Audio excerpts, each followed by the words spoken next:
Good morning, everyone, and welcome to the April General Meeting of Council.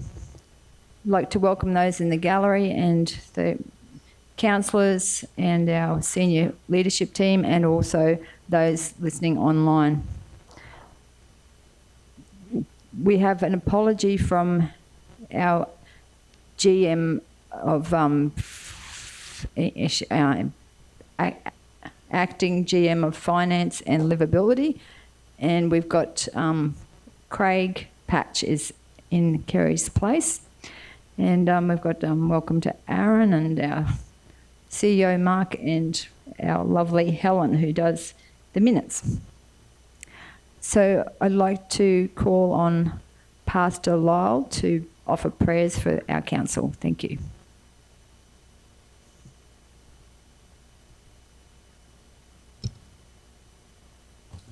Thank you, Kathy. It's good morning, everybody. And I was last here just after the last council elections, and so that's 12 months or so ago now. And it's good to see you all going so well. I hear good reports, and that's great news. And serving our community with the spirit of excellence. So thank you. It's all noticed out there in the community. So I want to recognise Mayor Kathy Duff and Deputy Mayor Danita Potter and councillors, staff members, and not too many in the chamber today, but welcome too. So good to see you all. And I'm Pastor Lyle Slinger from Church of the Marketplace, just down the highway here, as you head out of town towards Cumbria. This weekend is Easter, isn't it? And I guess that means various things to various people, and for some it's hot cross buns. Aren't they good? But no good for you. Easter eggs, bunny rabbits, and all the dress wear that goes with that. And I guess all the kids love it, and it's fun and all those things. However, the basis of Easter from a Christian point of view is based on Jesus going to the cross, taking the sins of mankind upon himself. It's based on the fact that God loves us, and the greatest thing we can do is share that love abroad in our community. And I believe that at the end of the day, we the churches in Kingaroy and you as a council all have the same goal in mind for our community in the South Burnett. And that is to create a region of safety, community, people looking out for one another and caring for each other. And I guess that's part of the deeper meaning of Easter, that we're looking to make our community better by helping one another. So we as a church honour you as councillors and respect your role of local government in this greater South Burnett area.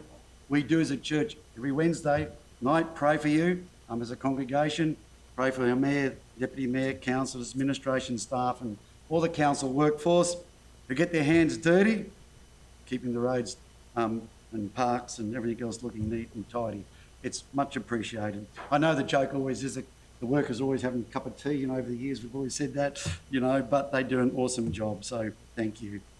There's a verse in the Bible that says, if you lack wisdom, you should ask God, who gives generously to all. And in this hour, I certainly believe that we need God's wisdom to be able to know what is best for our region and the courage to carry it out, what you as councillors need. Secondly, we are reminded in the Bible that prayers and giving of thanks be made for all men, for kings and all who are in authority, that we, the community, may lead a quiet and peaceable life in all godliness and reverence. That means as we pray for those in authority, which in this case is our local councillors, then we, the residents of the South Burnett, will be living in a region of peace and tranquility. Sounds like utopia. So it's all on you guys, isn't it? What you're doing here creates an atmosphere in the community that we can enjoy in the South Burnett. So this morning I just want to pray God's blessing over this council today, over the procedures today, over the administrative staff, the council workforce, and let's pray if we can do that today. Father God, I pray in Jesus' name that your blessing, favour and wisdom will rest upon our Mayor, Kathy Duff, Deputy Mayor, Danita Potter, and this team of councillors as they make decisions in regard to the South Burnett region. I pray that you will provide good governance for this region and that this region will prosper and further develop under their hands of stewardship and leadership. Also pray for all the administrative staff and the council workforce. We pray especially for safety for the workforce as they are out and about on the roads carrying out various activities. I ask your blessing today over these council proceedings, that things will just flow unanimously, and that there will always be an atmosphere of cooperation and working together in this chamber for the good of our community. And we ask this in the name of Jesus. Amen. Thanks, Kathy. Thank you, Pastor Lyle. We've got acting. So Jane is the Deputy Mayor because we do rotation. So Okay. did you want to say a special prayer for Deputy Mayor Jane? Okay. Yes. So you alternate. Yeah, so we're moving around. We're changing it Bless you each too. time. So, Yeah. yes. So That's thank you. And then, yes, Ros So- will be the next and one Ros after too. that. Okay. Yeah. Well, everyone's going to get a go. Okay. Everyone's going to get a Guernsey. Yes. But thank you for the beautiful prayer. You're welcome. Yes. Bless you. Good to see Thank you. everybody. Happy Easter, everybody. Happy Easter to you as well, Pastor Lyle. So now I'll call on Councillor Ros Height to recognise the traditional owners. Thank you. I'd like to acknowledge country and the land where we meet today, the Waka Waka land, and acknowledge our elders, past, present and emerging. Thank you. Thank you, Councillor Height. So now we're moving on to declarations of interest, and I believe we have some councillors do have some declarations. So the first one will be Councillor Deb. I, Councillor Deb Deneen, inform this meeting I have a declarable conflict of interest in relation to item 16.8, EBA Update 5. This declarable conflict of interest arises due to a related party, the close associate being an employee of the South Bennett Regional Council. I propose to leave and stay away from the place where the meeting is being held while this matter is discussed and voted on. Thank you, Councillor Deb Deneen. So I'll ask for Deputy Mayor Jane to present your conflicts. I, Councillor Jane Erkins, inform this meeting that I have a prescribed conflict of interest in relation to item 16.8 EBA Update 8. This prescribed conflict of interest arises due to a family member, a close associate, being an employee of the South Bennett Regional Council. I propose to leave and stay away from the place where the meeting is being held while this matter is discussed and voted on. Thank you. Thank you, Deputy Mayor Jane. I now call on Councillor Heath Sander. Today I'll probably be out of the meeting more than in, I reckon. I've got 4 conflicts. I, Councillor Heath Sander, inform this meeting that I have a prescribed conflict of interest in relation to item 12.3, contractual arrangements entered into over 200,000, excluding GST. This prescribed conflict of interest arises because I sit on a list of contractors with council, along with my wife, managing Bajocki Peterson and Boondooma Dams. I propose to leave and stay away from this place where the meeting is being held while this matter is discussed and voted on. I, Councillor Heath Sander, inform this meeting that I also have a prescribed conflict of interest in relation to item 16.8, the EBA Update 5, and this prescribed conflict of interest arises due to a family member, a close associate, being an employee of the South Bennett Regional Council. I propose to leave and stay away from the place where the meeting is being held while this matter is discussed and voted upon. And then I, Councillor Heath Sander, inform this meeting that I have a declarable conflict of interest in relation to item 11.6, the adoption of the South Bennett Regional Council Tourist Park Booking Policy, Strategic 049.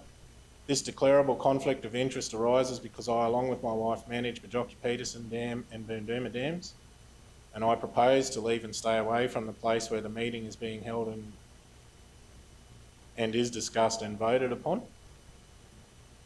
And I also inform this meeting that I have a declarable conflict of interest in relation to item 16.1, Boondooma Dam Bunkhouse. And this declarable conflict of interest arises along with my wife because I manage Boondooma Dam, and I propose to leave and stay away from the place where the meeting is being held and the matter is discussed and voted upon. I'd now like to ask if we could have the councillors decide or vote on whether I could stay in for the discussions on both of those declarable. So that's the item 12.3 and 16.1.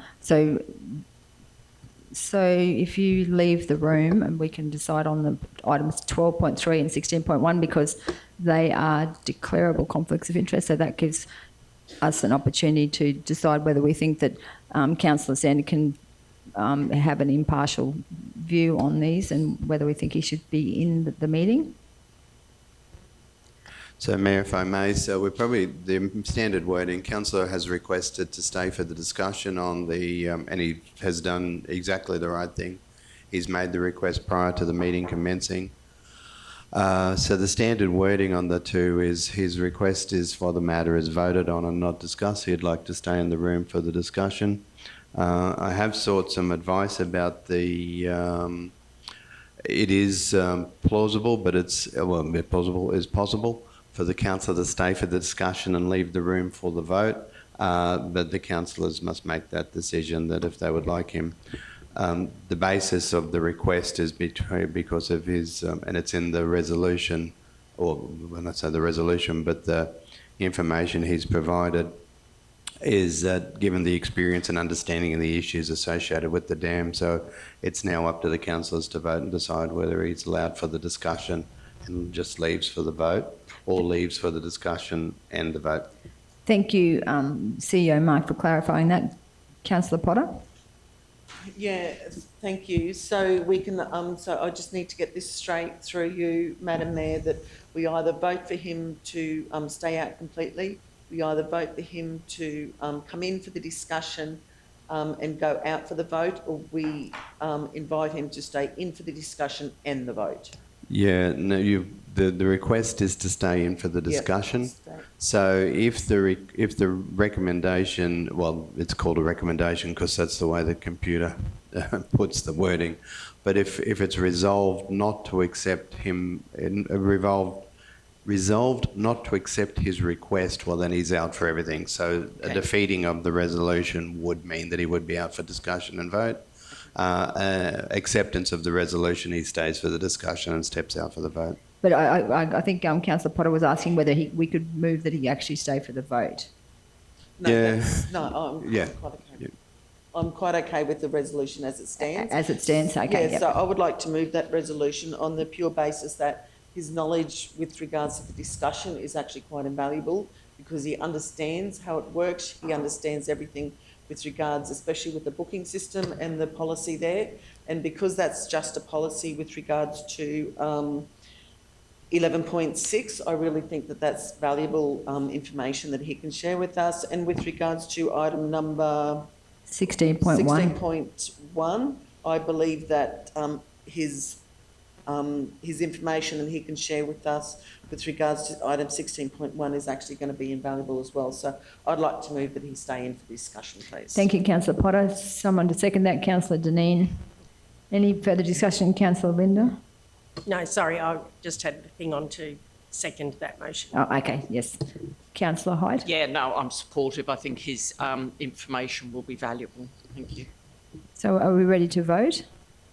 So it's been moved by Councillor Potter and seconded by Councillor Dineen, so I'll put it to the vote. All those in favour? Against? Carried unanimously. So if we could allow Councillor Sander to come back in.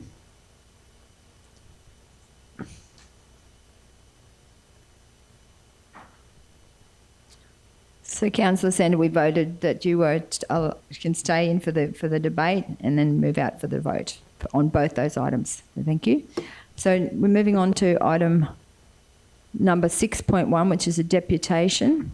So we have Nancy Sposato from FRRR, Amanda Woodward from Red Earth, Nina O'Brien from FRRR, and I believe Sarah, is Sarah there too?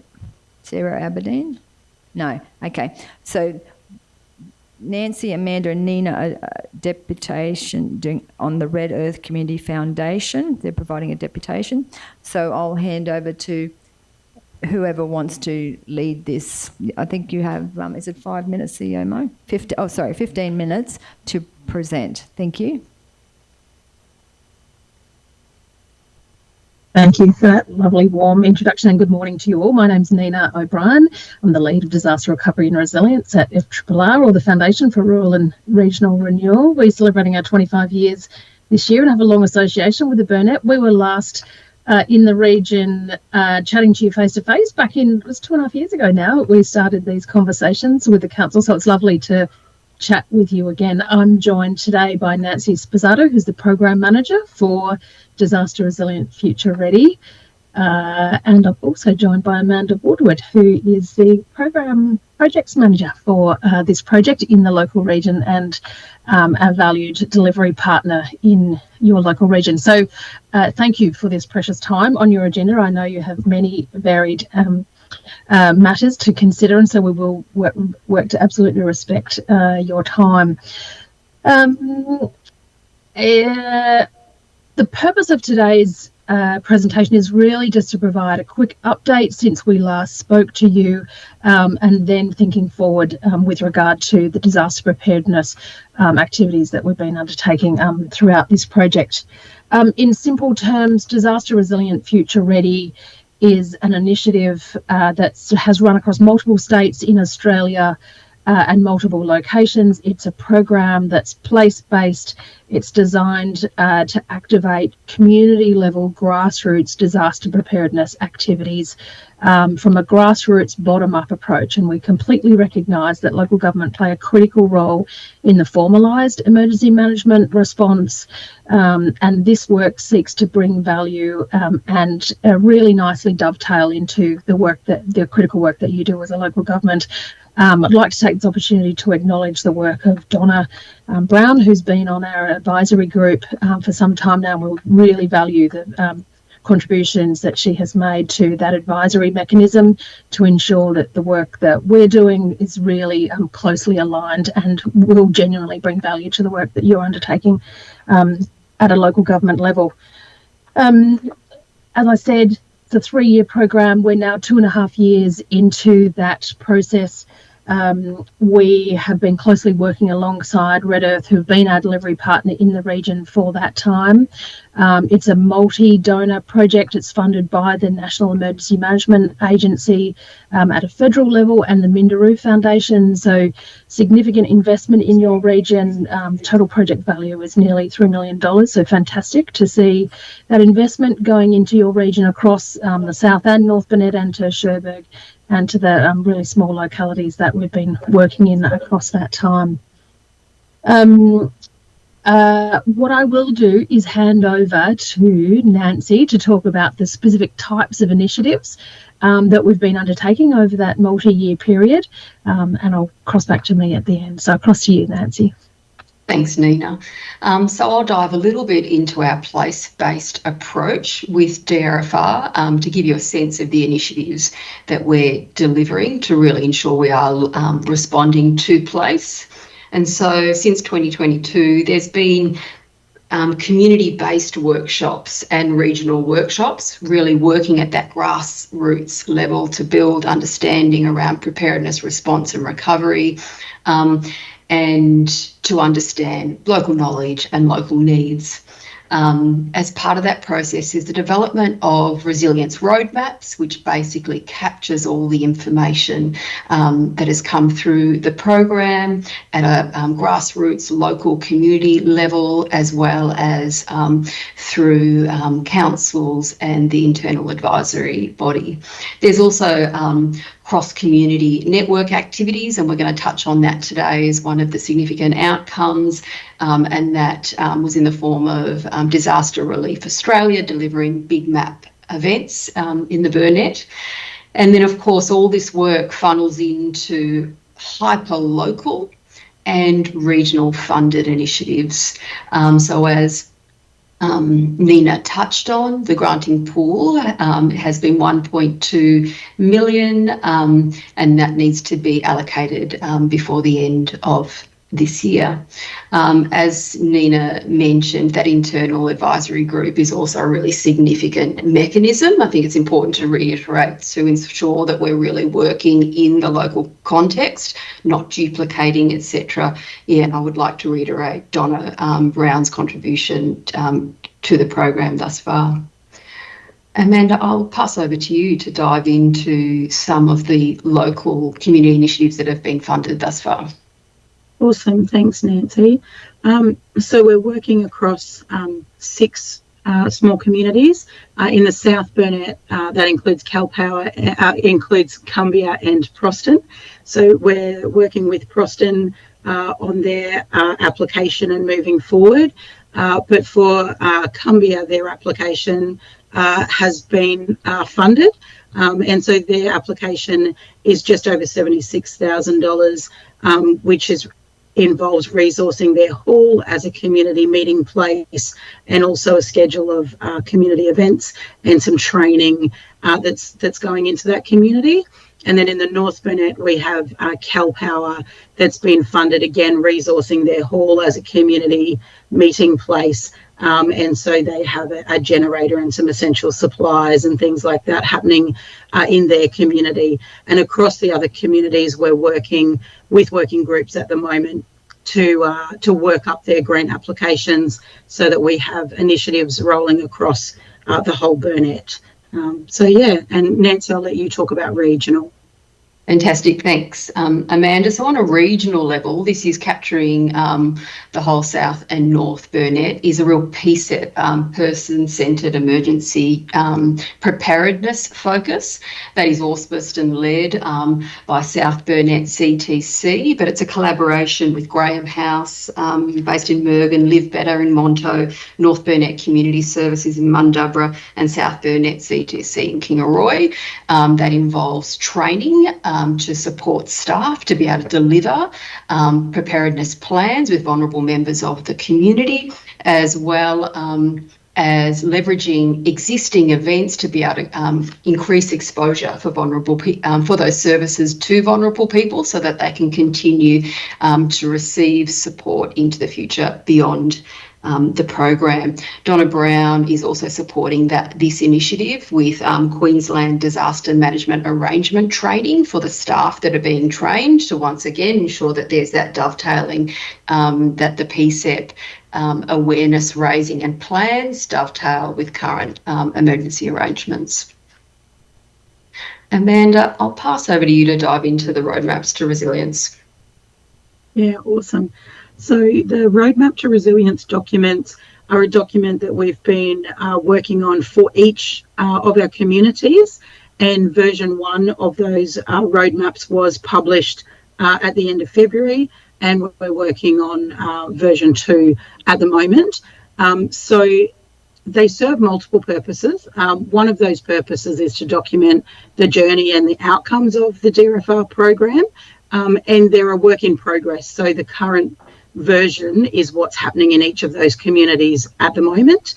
And then at the end of the program, there'll be a legacy document that outlines that journey and the outcomes. They're also a resource that's used by the internal advisory group to support their endorsement of initiative concepts. And they're also used by FRRR as a due diligence mechanism as well around granting guidelines and eligibility and charitability. So in those documents, it has program outline and intent. There's a resilience statement that was designed by each community as to what resilience looks like for them. And they came from community sentiment through community engagement. Those resilience statements are really quite powerful.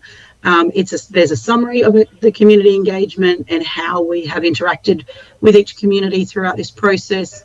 There's a community profile, which is based on both desktop analysis and community mapping that happened on the ground. And then it has the outline of initiatives that are either endorsed or ready for endorsement that have been worked up to that point, and the full detail of those initiatives. And then it has outcomes based on critical dimensions as well. So that's the framework around this program, with the resilience dimensions and how the initiatives match those resilience dimensions for those communities. And there's also information in there around how the initiatives dovetail with the formal disaster management ecosystem.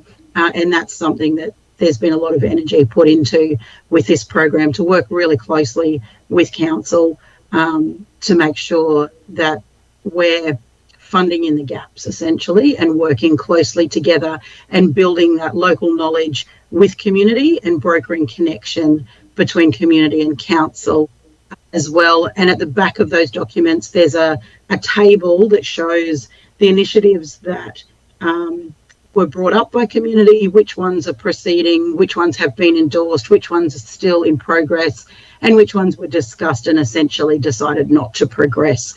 So those documents, there's one for every community, and they are on Red Earth's website. And if there's any questions or feedback at all, feel free to contact myself or Nancy. We'd love to hear feedback about those roadmaps, the information, and their usability. So, yeah, thanks, Nancy.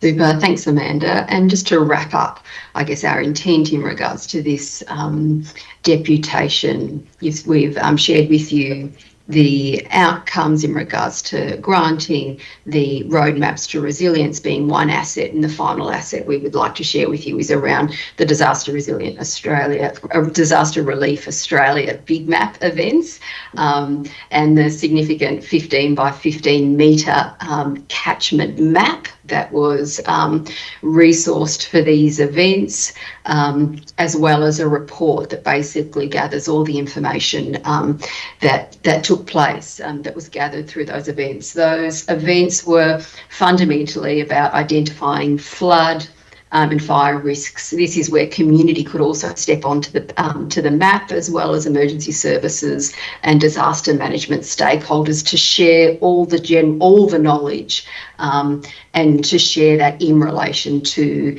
the catchment. In terms of the information that's now held within those reports, it's around Burnett catchment, specific catchment focus. It's about the collaboration between North and South, because some events basically remove those boundaries, and so it was really to start that conversation between the North and the South as well. So there's hazard and exposure information in those reports, local resilience mapping and prioritisation, climate trend drivers, so really looking into thinking about that future. A flood scenario is described in the report, as well as analysis of stakeholder and community input, preparedness recommendations off the back of that input, as well as critical infrastructure assessments. So we're really interested in the potential future application of these assets to ensure that they support the region beyond the program. And one application could be ongoing disaster preparedness training by LDMG or disaster management agencies, and emergency services, rolling the map back out, getting community on it, revisiting, and potentially that can occur in preparedness, even during response phase, and again in recovery, to really understand with that map what's occurring. That is also sitting on the Red Earth website, the report. And Nina, I'll hand over to you to finish. Thank you, Nancy. So I hope that's been a really helpful snapshot of the work to date that we've been undertaking. Thank you to Council as great supporters of this work. We highly value your contribution and participation with this work, and we really truly hope that it brings value to the work that you're doing at a local level. I can certainly see assets like that, big maps, physical maps, they really have to be seen with your own eyes if you hadn't had an opportunity to have a look at them. They're 15 metre square fabric maps. They're awesome. Being used for things like Get Ready Week and so forth, that I know that is really important to Council. So just to wrap up, we absolutely welcome your feedback on both the roadmaps and the big map reports. We can circulate that after the meeting today by email, along with a copy of these slides.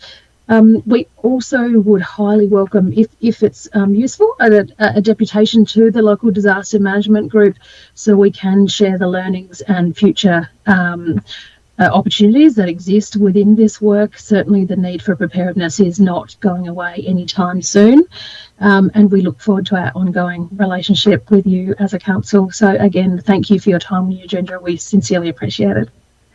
Thank you very much, Nina, Nancy and Amanda.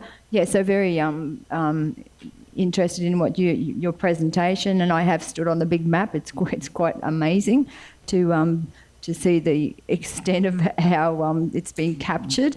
And just all the work that you've done. Thank you very much. And I look forward to working with you closely into the future. And I know that I speak on behalf of the council, and I'm quite sure that we'll be keen to see that presentation to our local disaster management group. So thank you very much, and we'll keep in touch.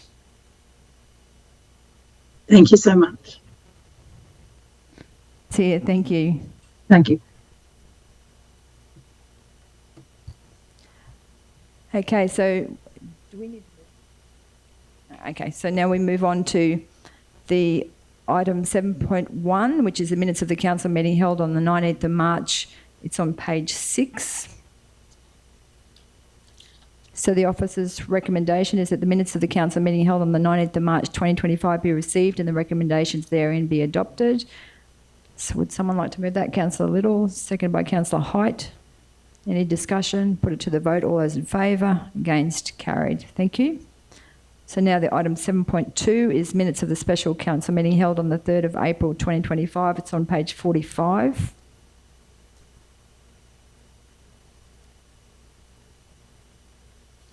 The officer's recommendation is that the minutes of the special council meeting held on the 3rd of April 2025 be received and the recommendations therein be adopted. Someone to move that? Councillor Potter, second by Councillor Little. Any discussion? If not, I'll put it to the vote. All those in favour? Against? Carried. Thank you. The next item is item 8.1 on page 71.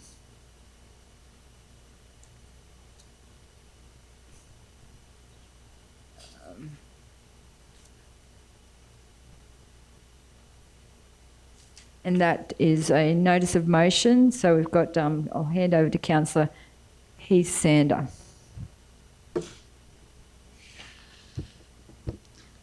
So I put some notice of motion in, and that the following items be investigated and considered in the budget and organisational review where applicable.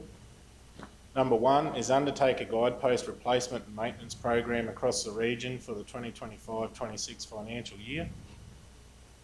Number 2, investigate the purchase of a wood chipper of a suitable size to carry out the removal of storm damaged tree waste as a part of the fleet budget.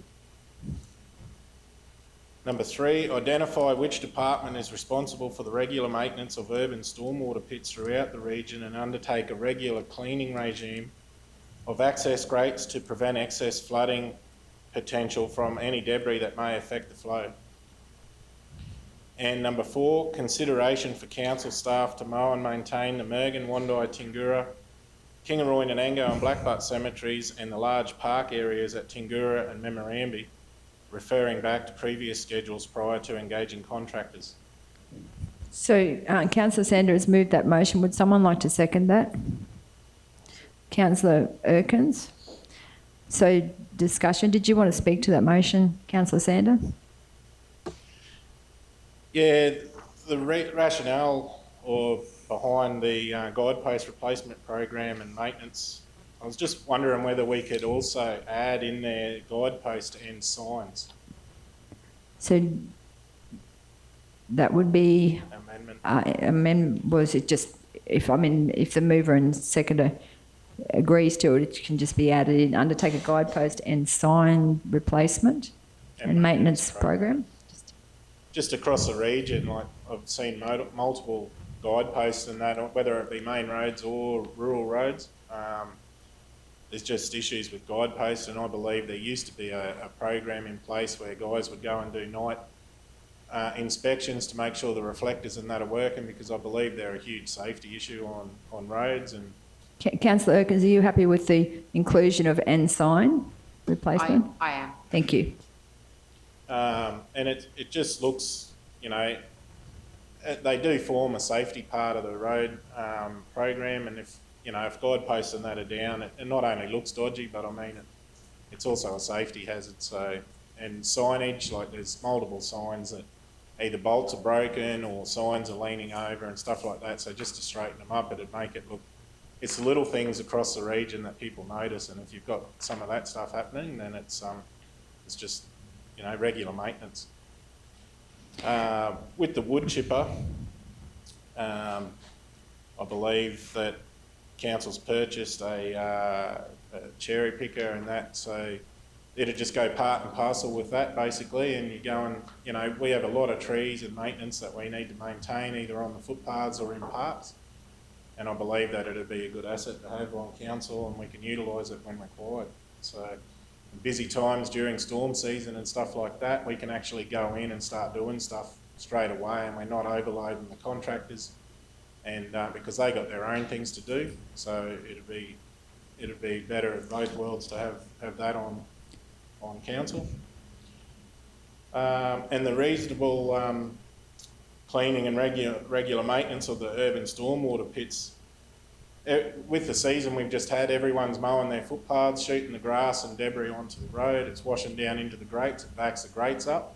Then before you know it, you've got water backing up and going through people's properties. So I believe, and over the years, I was actually on council as a labourer back in the day in Merganshire, and it was a regular maintenance to go around and clean those to prevent any future flooding or further flooding to areas. So it's just good practice to keep those drains clean.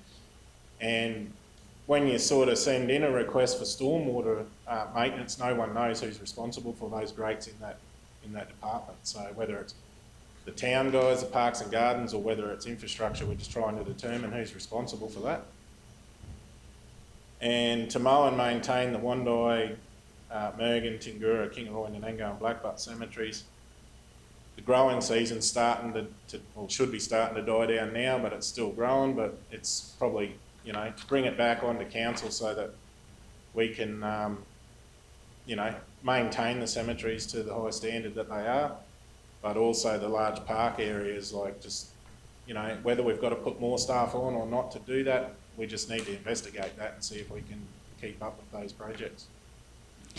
Thank you, Councillor Sander. So I think that I agree with all of the proposals you put forward. I guess with the new organisational restructure and our budget, so I'm conscious of how like I would hand over to GM Aaron to just address the resourcing, and I guess do you want to wait till we do the organisational review before we tackle that, or I guess that's very much part of what we're doing as we move forward.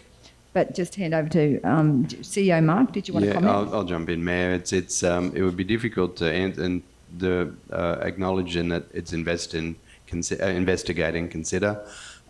We can scope and cost all these up. In the cemetery one, and aware there's a proposal coming to the budget workshops for a discussion about resourcing the cemeteries. So with these, it'd be just, rather than picking numbers out, we'd just feed them in and then feed them back to the budget workshop process in the short term, and also cost them all out and have a look at them and investigate, as the recommendation says. Yes, and it would also be an organisational review how we resource that with our staff. So yeah, I'm keen to look at it. Councillor Height. Thank you, Madam Mayor. I have the utmost respect for Councillor Sander, and I totally understand his desire to get the very best for our community. However, I cannot support this notice of motion for the following reasons. We're the strategic arm of council, and we rely on the operational arm to do what they do, having been set the strategies that we set. We all have our own roles and responsibilities, and I don't think we should be stepping into operational. Secondly, I don't believe each councillor putting up what they want is an efficient and effective way to run council. We aspire to good governance, and I don't believe this is the way to good governance. But probably thirdly, and most importantly, the very best organisations have an excellent culture, and we've all said that that is what we want at South Burnett Regional Council. To develop a good culture, you want to encourage your staff, you want them to be proactive, use their initiative, be positive and work together to get the very best for our region. And I think saying that we want the staff to think before they engage councillors, well, I certainly hope they do that.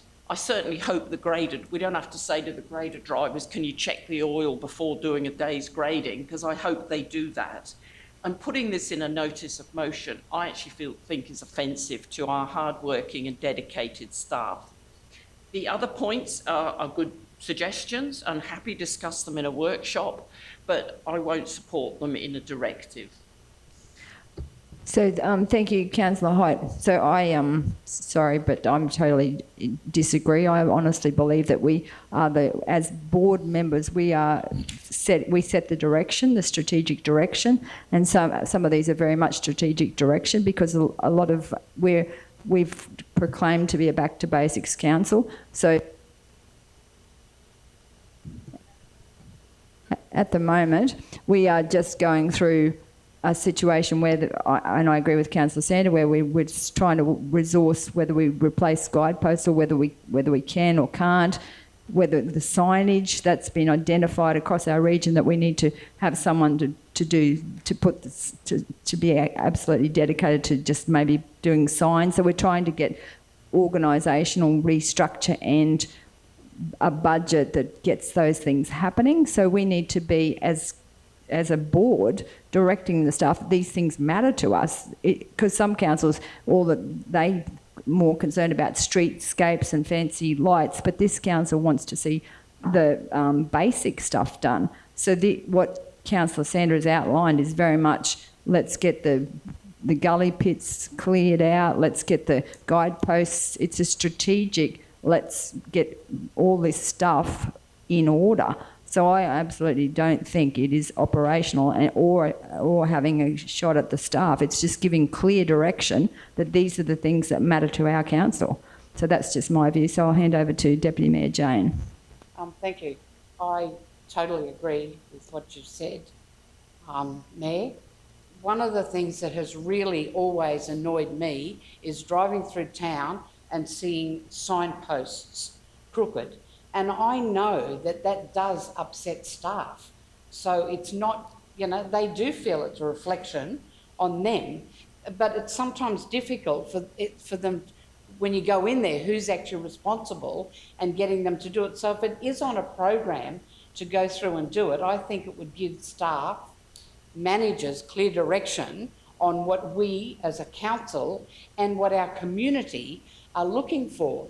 The guideposts, one of the things about the guideposts that is really disappointing is that a lot of these guideposts, it looks like community just go and run them down, which is so disappointing and which ends up costing ratepayers money. However, they do need to go up because, as Councillor Sanders said, it is a safety issue, especially coming into winter. The rain we've had, you're driving in that foggy weather. Sometimes the guideposts are it's guiding people to get home if they're knocked down and they're not replaced. The wood chipper, I would actually like to just insert in there, it's the removal of really any trees that go down, not just the storm damaged tree waste, because I do know that council do take branches down on trees. So if we can do that, it saves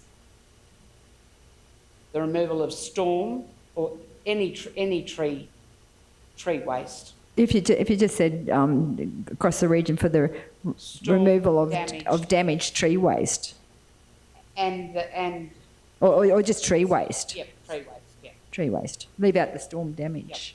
Yep. Yep. Councillor Sander, are you happy with that change? Yep. On the stormwater. Again, I know sometimes there's an argument or a discussion, shall we say, on whether it's Parks and Gardens' responsibility or whether it's the roads. This way, with cleaning of gutters, this way hopefully there can be a system put in place that each department knows whose responsibility each section is. The consideration for the mowing, I do know, Councillor Hope, you were talking about having community groups come in and do it. Well, personally, I think that would be that's coming into operational. So I don't think you can sort of pick and choose on what's operational, what's strategic. But I believe council staff mowing the cemeteries. I know in Nanango, and I often say this, that, you know, I'm so happy with what the garden staff in Nanango do, and I think having someone, and I do know it's part of the consideration for our restructure, but, you know, having people who live in the town and care for a park, especially cemeteries, because a lot of the people who are living and working there, their relations and their friends are buried there, and I think they probably have more skin in the game, possibly, for keeping it nice and more, you know, being proud to do it. So I'm very supportive of the motion. I don't feel that it is coming into operational. I believe it's giving staff a clear message of what we expect, and most of this are issues that have been raised with me, definitely, as a councillor. You know, the urban, the stormwater, I mean, it is definitely a big issue across the region, stormwater. Then if we've got drains that are blocking up and not, you know, unblocked, it's definitely a problem for a lot of people. So I'm fully supportive of the motion. Thank you, Deputy Mayor Jane. Any other speakers? No more speakers. Did you want to exercise your right of reply, Councillor Sander? Yeah, I just want to add that it is not a shot at the staff at all. It's I don't find it offensive. I believe this motion will actually help council. It'll help staff. It'll certainly help the managers, because they know what the people are worried about, and it doesn't take much to block up those stormwater drains, and then you've got major issues of water not getting away. So it's going to help the community. The guidepost is going to help the community. I believe the wood chipper will help the community as well, because we'll be able to act with a quicker response time instead of waiting for contractors to come, because they've got other bookings and stuff to do. So I believe that, you know, I'm just thinking of the community and trying to, it's the little things that matter. So I'm just trying to get clear direction on who's responsible. If it's in the 60K zone, is it Parks and Gardens or is it infrastructure, or, you know, and do we set up a regime where we go around and clean them every fortnight in the busy seasons, but in winter when there's no mowing, it might only be once a month. But we need that. So we just got to have it set so that there's clear direction on which way we're going. Thank you, Councillor Sander. I just might say that in the motion it just says the following items be investigated and considered for budget and organisational review where applicable. So it's not necessarily because you're supporting this, it doesn't actually mean that we're going to actually be able to afford it or do it, but it's to look at it. So just wanted to clarify that. Is everyone ready to vote? So it's been moved by Councillor Sander and seconded by Deputy Mayor Jane. We'll put it to the vote. All those in favour? That's 1, 2, 3, 6, and against, and Councillor Hyde is against. So thank you. Now I believe that Councillor Sander, you have a second motion, item 8.2 on page 72. Yes, Mayor. I move that the South Burnett Regional Council investigates the financial implications with a common sense approach to reposition and reinstate: number 1, a grader and water truck and roller; number 2, a tractor and slasher unit with a bucket; number 3, a front end loader; and number 4, 2x8 metre tip trucks to the Proston Works Depot, bolstering the already water and Parks and Garden crew to reinstate it as a fully functioning works depot in Proston, Boondooma, Highsville, Belogie, Geelong and Stallworth areas. Thank you, Councillor Sander. Someone to second that? Deputy Mayor Jane. Would you like to speak to that motion, Councillor Sander? Yeah, during the election period last year, it was, you know, there was a lot of residents in the in those areas, in the Proston and Belogie, Geelong and Stallworth areas, that you know, came to me with issues saying that there was road issues and stuff like that. So at the current way that we do things is, if there was roadworks out in that area, we got to load stuff up, transport the roller out there, and then you got pull trucks out of Wondai, Mergen or Kingaroy to cart road base in, or even just to load up excess soil on the side of the road. So,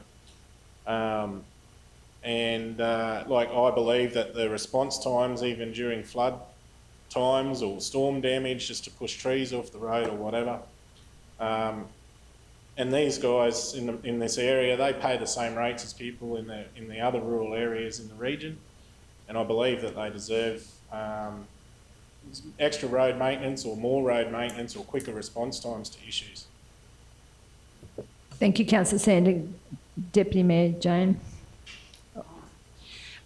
While I seconded the motion, I also want to be clear that we're just investigating the financial implications, because one of the things that I am of concern is we're putting a grader, water truck and roller, but I believe that you have graders for different purposes. Some are just the grading, some are more formation. I think they're the right words that constructions and maintenance. So I'm just sort of a little wary about that. And also I am concerned about how much that's going to cost us. I think the idea is absolutely great that if we had in all towns, you know, our own graders and our own operators, because they know the roads, they're working on the roads, the same roads, whereas now, you know, you can have someone come from other areas. So I think it's a great thing, but I'm very, very conscious of the financial implications. But the motion does say that it's to investigate that and come back with an answer on it. So it's supportive of the motion. Thank you, Councillor Erkins. Councillor Height. Again, I won't be supporting this. Yes, I'd love to investigate it. Yes, I think we should workshop it. My issue is that it shouldn't be a notice of motion. We should ask for this to be discussed at a workshop and look at all the implications. It's the governance part that I don't feel is right. It shouldn't be coming as a notice of motion. Thank you. Again, I disagree, because I think that it gives councillors an opportunity to flag big ticket items. This is a big ticket item, and they want to have it investigated. And we normally wouldn't look at this through a budget process, because it wouldn't. It's because we're showing a direction here that we've wanted to be looked at. Normally in a budget process, we just do the day-to-day operational. We go through the operational budget line by line. We go through the capital works, but we don't look at these kinds of strategic directions. So I honestly think it's not. This is the forum where it needs to be discussed. Councillor, it's Councillor Potter.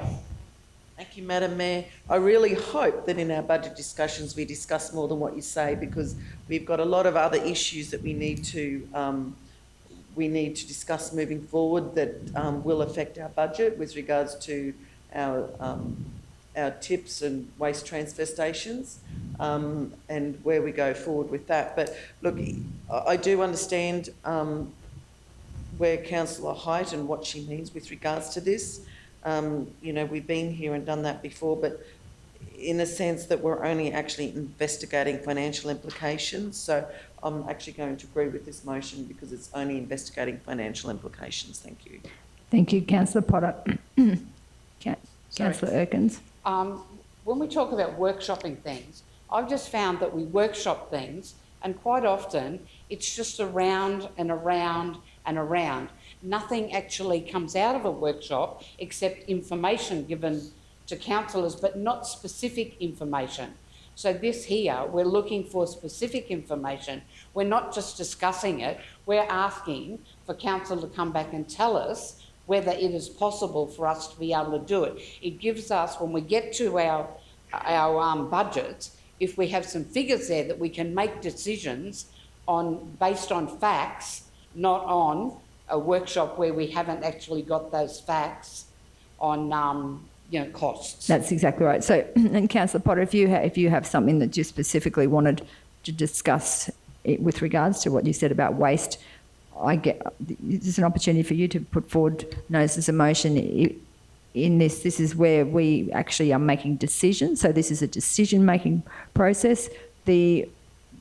And the decision here is to investigate it. So if we were at a workshop, as Councillor Erkins has said, it's just a discussion. No decisions are made.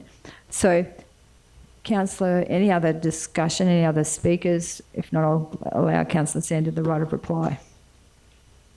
Yeah, even like Danita Councillor Danita made a good point there. Like, we could even go back, like if we do the financial investigations, I'm hoping we can actually look at, so whether we have contractors going to the Proston and Highsville dumps to push them, whether if the load is in that area, that can come off of that financial implication as well. Like that cost of pushing the dumps or sorting the dumps or whatever they do, or pushing up gravel or whatever, hopefully those machines can be utilised in that process as well, and that can come off of those implications of those machines going into those areas. So I hope when we do an investigation, we look at all things that we could save across that as well.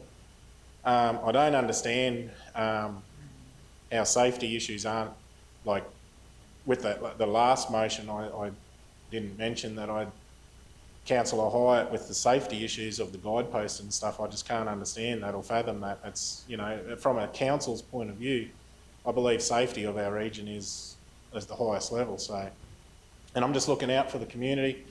Things were raised with me, and I'm trying to, we've got to start making changes somewhere to try and save money, and I'm hoping that this is one of those things.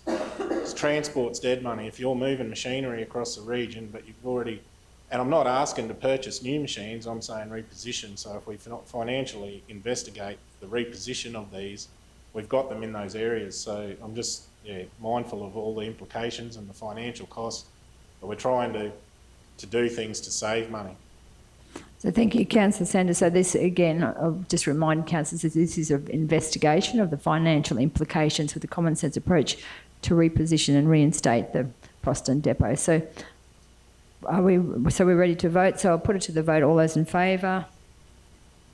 So that'll be 6. All those against? 1. Councillor Haidt. So thank you. Okay, so we're moving on to the next item, which is the councillor divisional updates. So I will go first.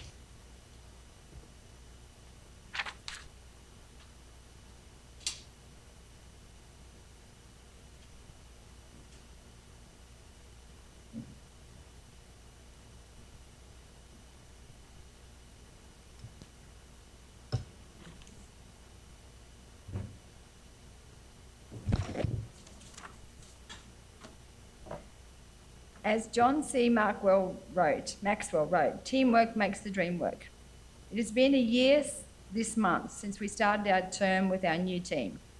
I would like to thank my fellow councillors for embracing the challenge, working hard, being a strong voice for your communities, but then coming together as a team to make the best possible decisions for our region. I would like to thank CEO Mark, our senior leadership team, and our whole organisation for embracing the changes we have implemented so far, and for working with a strong group of councillors to help to move our region forward. Last night in Wandi, we had the first of the community and corporate plan sessions that we are currently rolling out. The corporate plan is an important document, as everything we do in council has to link back to the corporate plan. It is an overarching document. The community plans are also important, as we want to know what the community wants for your individual towns, villages and rural areas.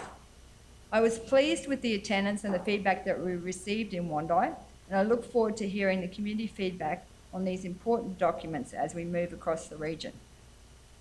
The closing date for feedback on the community and corporate plans will be Friday, May the 16th, 2025. We plan to take the final draft of the corporate plan to the May meeting of council and the community plans to council's general meeting in June. Feedback can be provided by attending one of our community sessions, talking to myself or any councillors, council's customer service team, or on our council website. The recent state government revaluations have caused concern in the community because properties have gone up significantly in a lot of areas. The rate and the dollar can be adjusted, and we have averaging and capping to help manage this. However, the problem will be if there is inconsistency in different categories. We will use every tool we have to try to ensure that the impact is as minimal as possible. In closing, I'd like to thank the small but dynamic executive services team, Helen, who does the minutes of these meetings, Linnell and Danielle for your important work, and Christy, who is our one-stop media shop. I look forward to working with you all over the next 12 months, and I take this opportunity to wish you all a happy, holy and safe Easter. Thank you.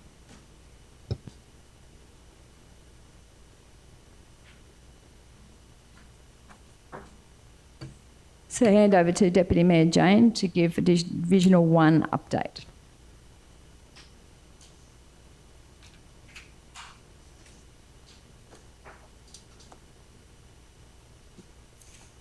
Get on the central line of the poles, taking over the edge. Thank you.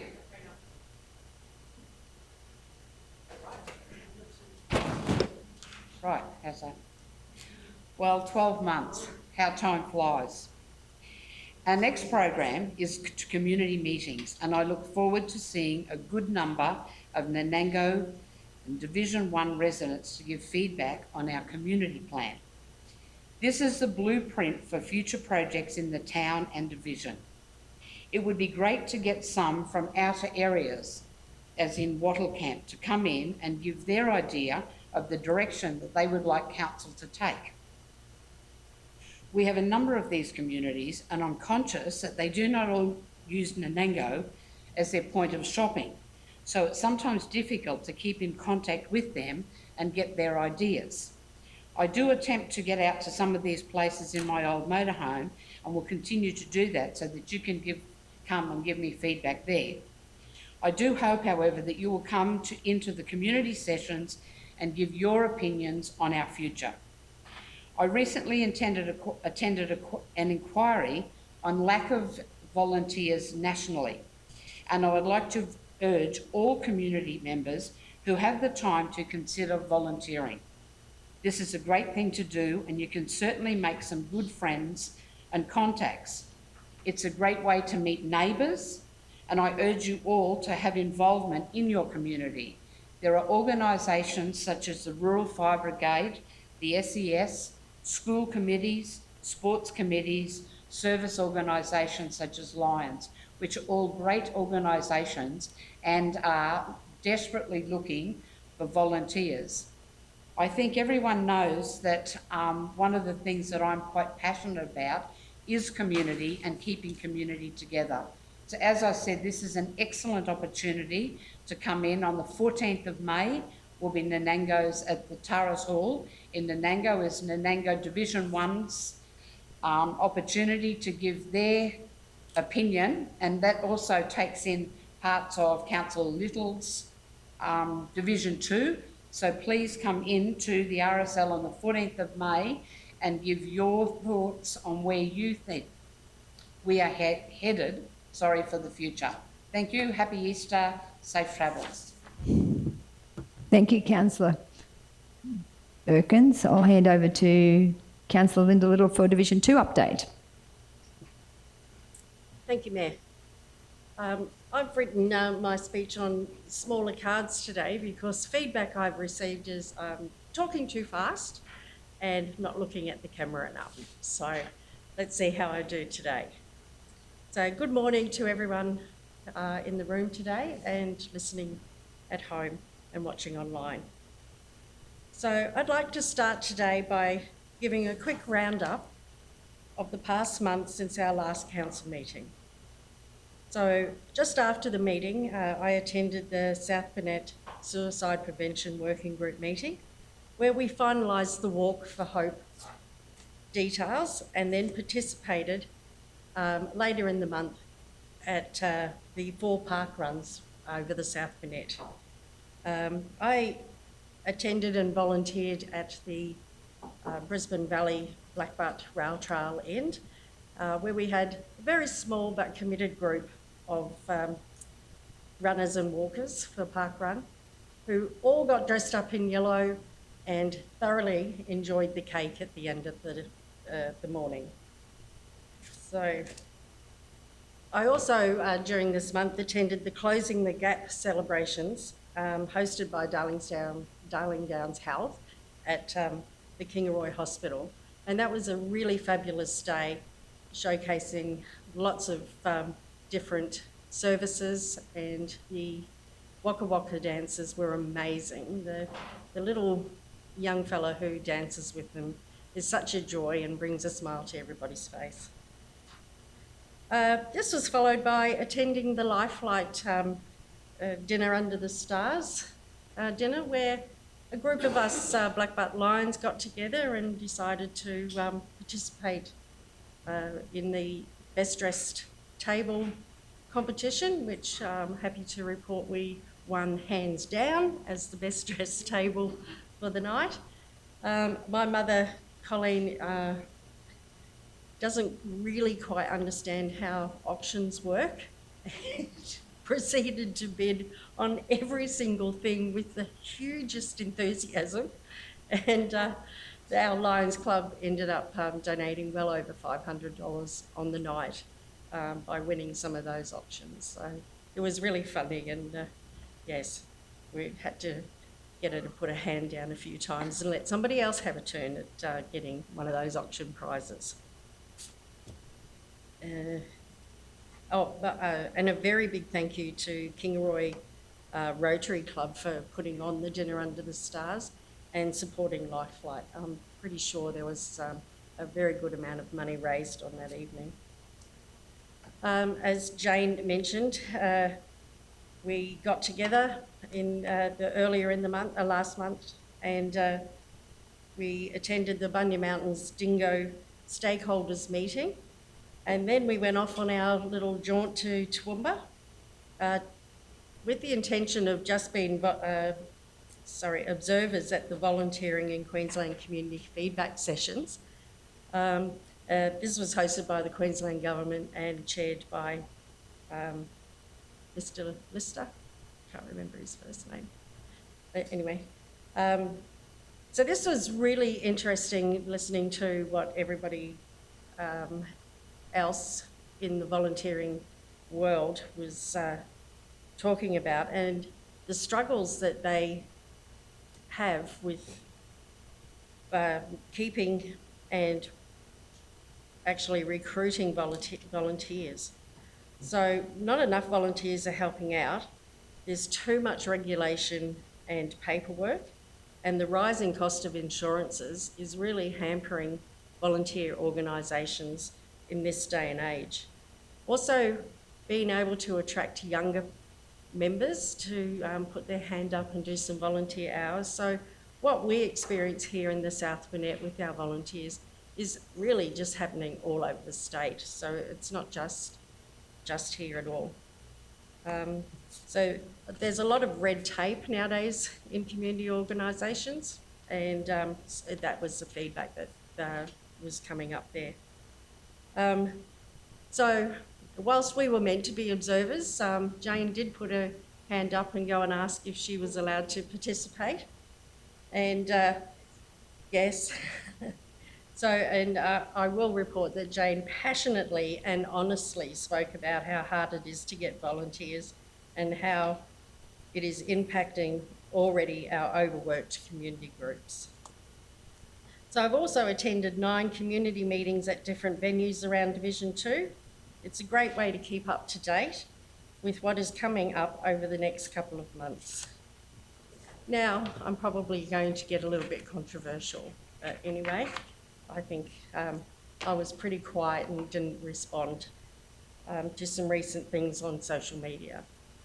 To all the keyboard warriors who have attacked us over the decision to approve the best at Ellesmere, I went and looked over the agenda and I had a look at the 3 objections that were lodged against this development, and I didn't see your names on any of those objections.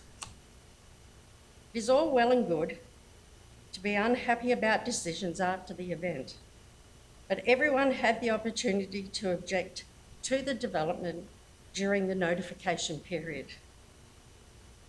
I will also take this opportunity to remind you all that our council finds out about these projects when you all do. We are not consulted prior to the land being purchased or leased by these developers. So maybe you all need to start talking to landholders and our state and federal MPs about how this process works. Because until the federal and state governments change the legislation to better serve our communities, nothing is going to change. This BESS at Ellesmere passed the planning legislation test, and I was not going to waste your ratepayer money fighting a losing battle. I'd like to now thank our hardworking roads, slashing and parks crews on the fantastic job you are doing around the region. I appreciate the mammoth task you have ahead of you, catching up with all the work after these weather events we have experienced since December.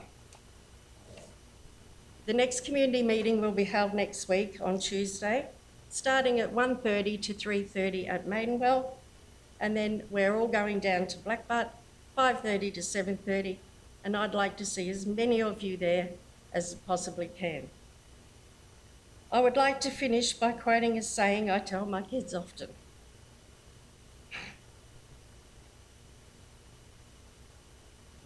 Sorry. In a world where you can be anything, be kind.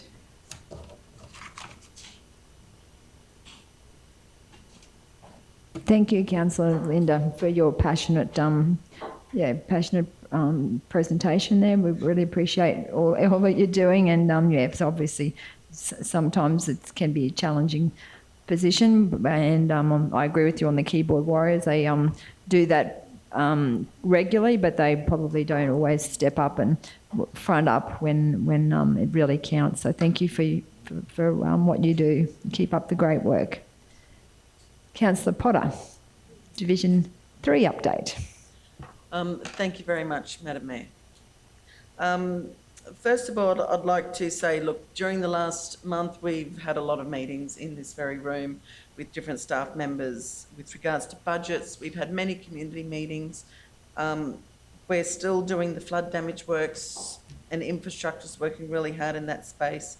And I do want to let the community know that on Thursday, the 15th of May, we will be at the Kingaroy Town Hall for our community plan meeting. So I really hope to see a lot of you there. As Councillor Little said, there's a lot of people that have put their ideas and thoughts forward on Facebook, good and bad. So please come on down and let's work together to make this community the one that you would like to see. So, and we need your thoughts, we need your ideas. So come on down and talk to us. I'd also like to discuss Easter. We've got Easter coming up very shortly, so please be careful on the roads. Have a happy and holy Easter, and please take care of yourself and each other. As Councillor Little said, we've done quite a bit with regards to, things within the community. We've had the park run, we've had the Life Flight dinner, and I'm proud to say that I'm actually a Life Flight ambassador for Life Flight, so thank you very much to Life Flight for giving me that position.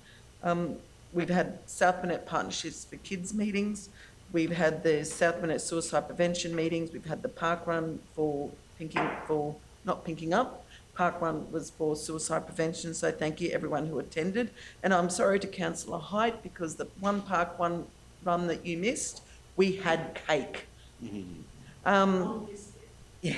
So we've got the South Burnett Suicide Prevention Working Group has the Young Professionals Night coming up at the Carolee Hotel on the 8th of May. So if you know people that are new to town that don't know anyone, we invite all South Burnett young professionals to come along. It's a meet and greet. We will have the nibbles there supplied by the Suicide Prevention Working Group. I'd love to see everyone at the different Anzac days around our community. It's a very important day. My husband's an ex-Defence Force. Actually, what I should probably say is ex-Army, because even though it's a tri-services, there is still a little bit of camaraderie. Of course, it's very kind through each of the different services. So my husband's ex-Army. So I would also like to take this opportunity now to also say that we've got the Relay for Life Golf Day on Saturday the 26th after Anzac Day. So if you're not doing anything and you enjoy golf, please head on out to the Kingaroy Golf Club and sign up for the Relay for Life Golf Day.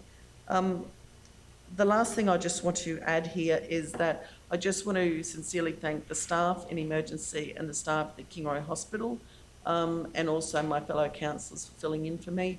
During the last two weeks, it's been a bit of a trial for us as a family. My mother was injured and she had a traumatic brain injury, but the staff at the Kingaroy Hospital have been fantastic. We actually thought at one stage we were going to lose her, but family support, friend support, and everything like that during this time has just been incredible. And I do want to thank everyone for their thoughts, their kind words, and also their prayers, because I'm sure everything has helped.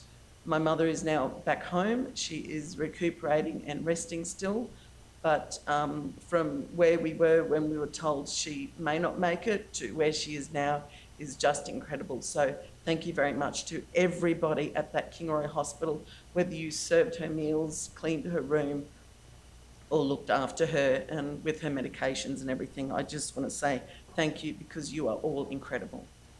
Thank you, Madam Mayor. Thank you, Councillor Potter. And yeah, it's wonderful to hear that your mum is doing so well, and she was a former councillor, so she's an amazing woman. And to get through all of that trauma and to be home, that's wonderful news. So that's we'll keep her in our prayers as we go forward. Thank you. I'll hand over to Councillor Deneen for a Division 4 update. Good morning, everybody. Thank you so much for the opportunity for our updates. We have had some challenging times and some joyous times lately.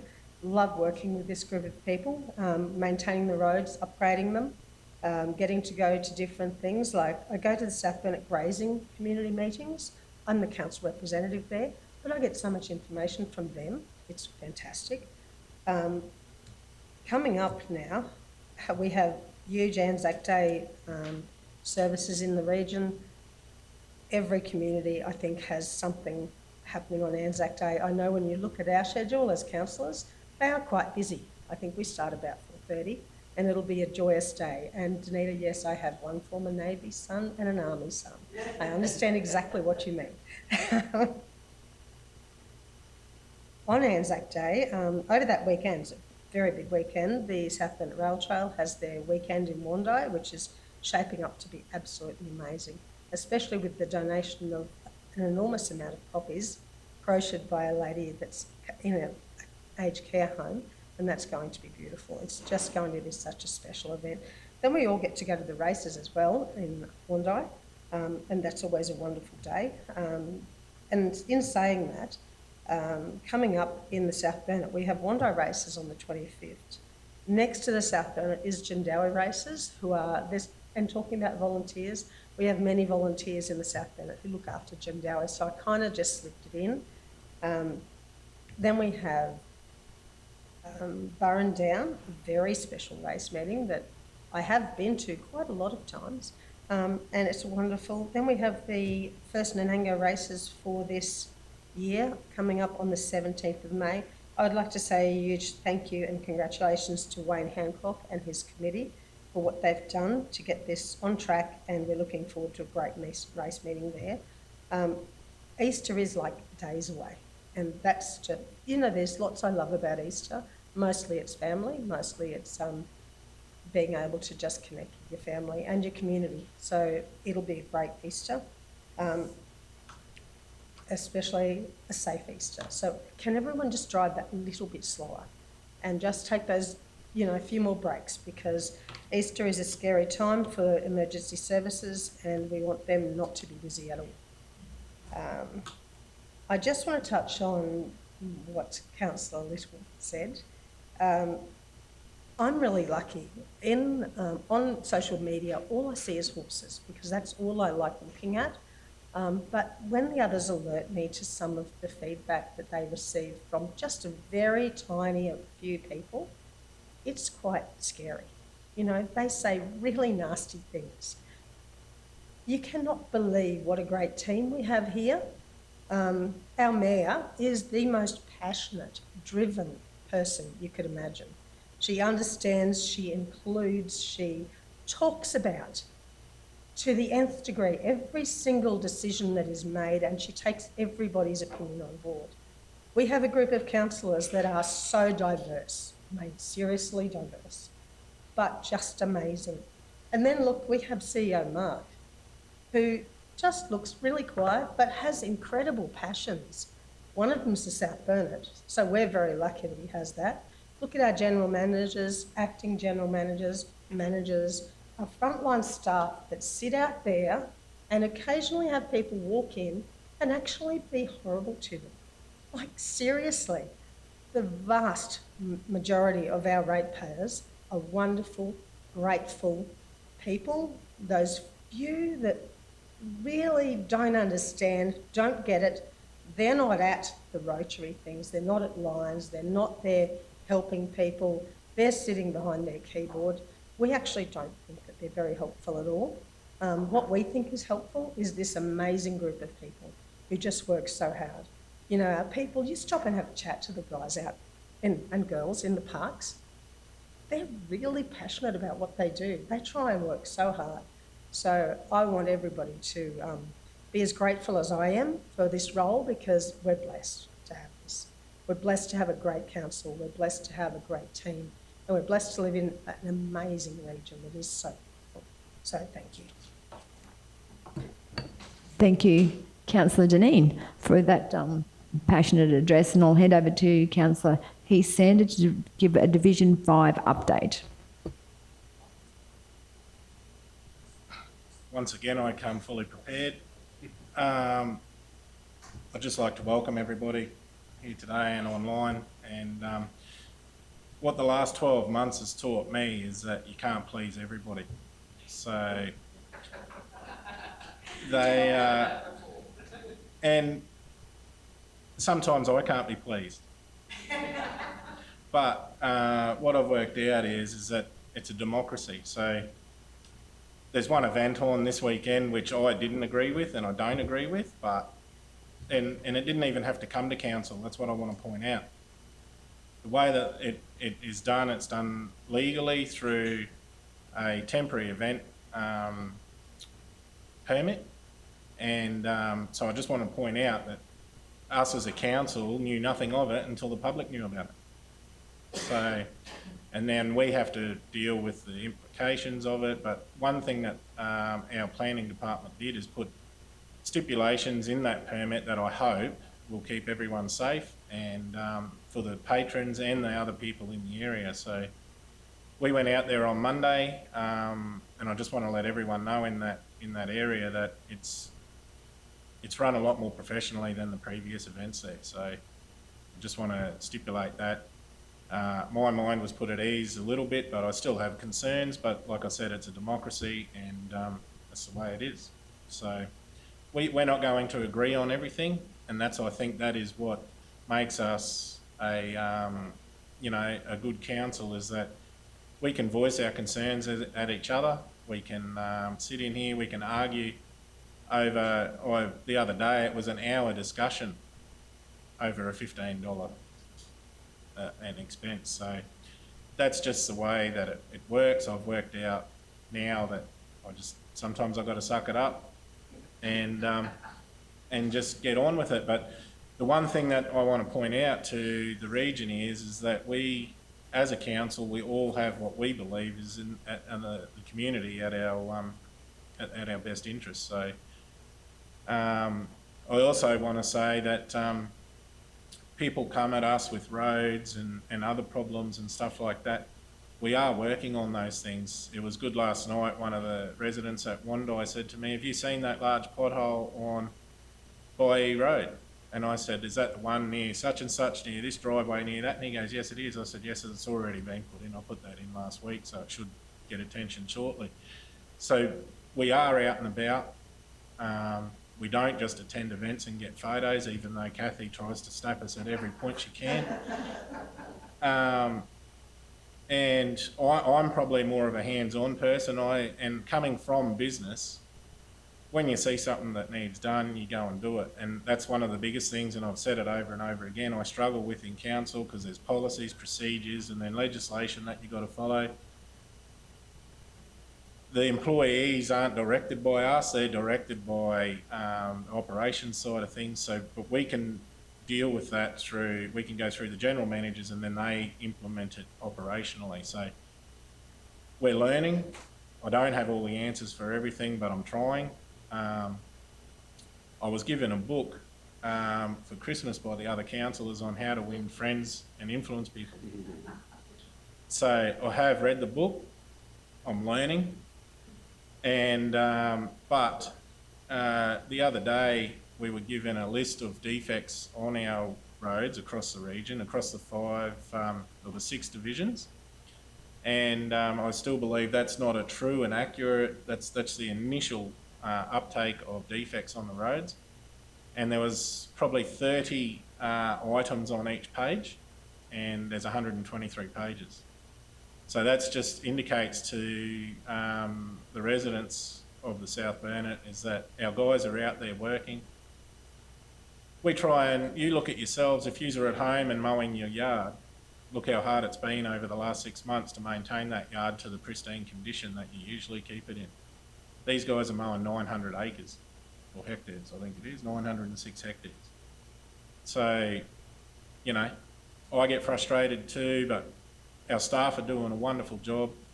This morning I'm driving through, they're doing all the Anzac areas ready for Anzac Day in preparation. Some of them have been mowing on weekends just to try and maintain that service level.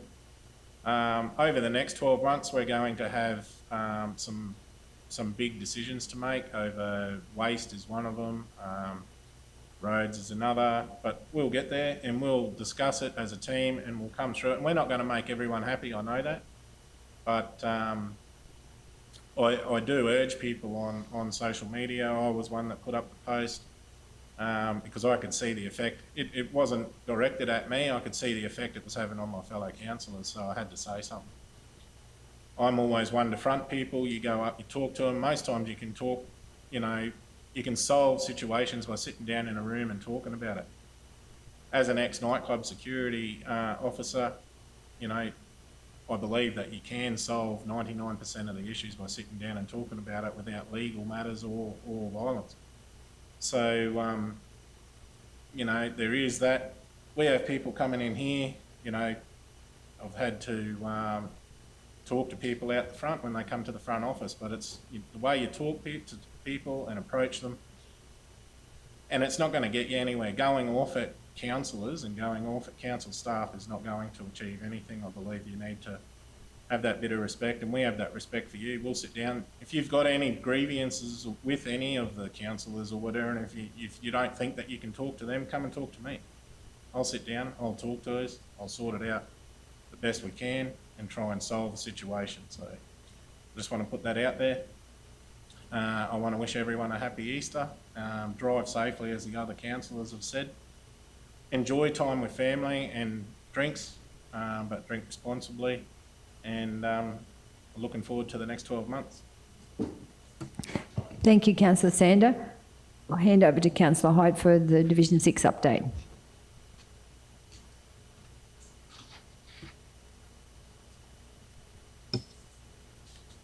Thank you.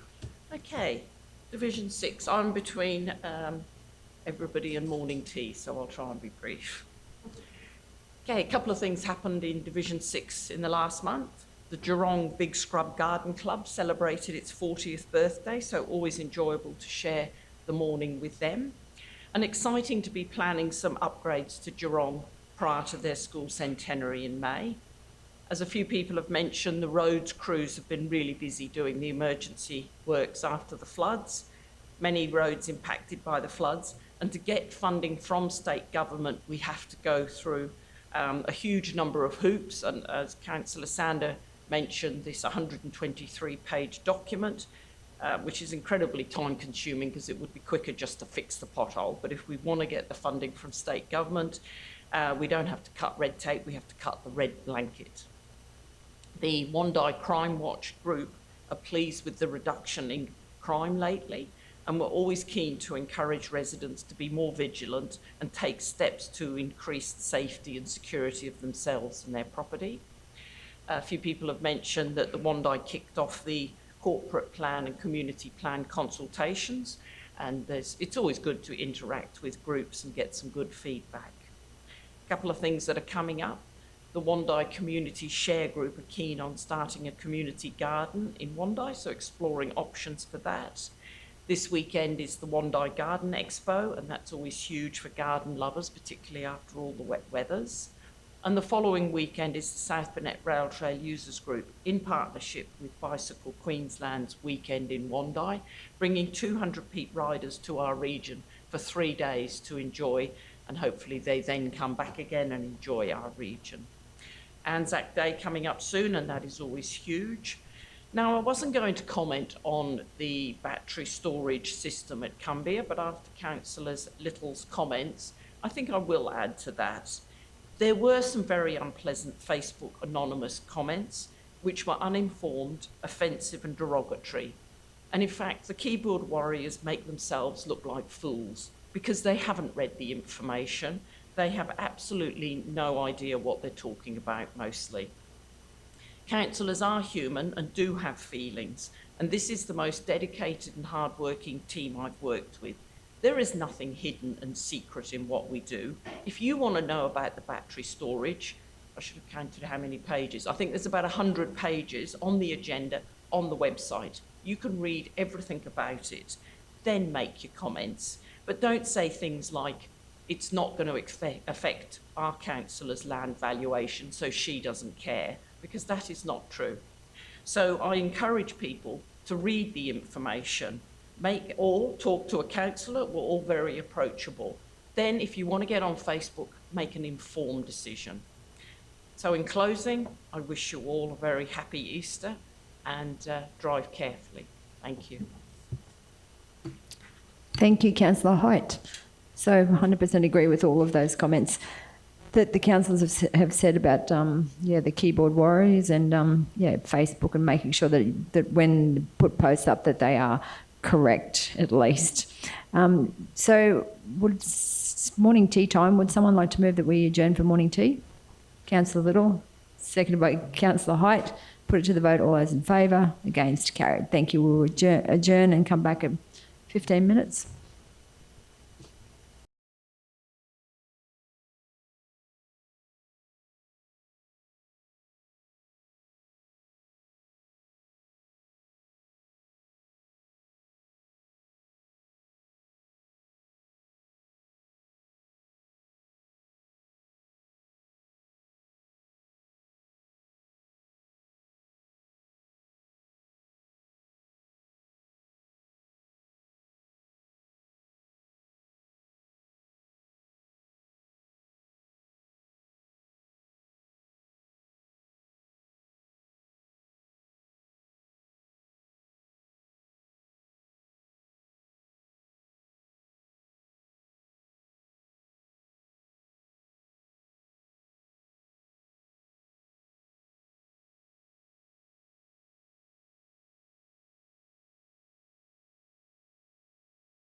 So welcome it back, everyone.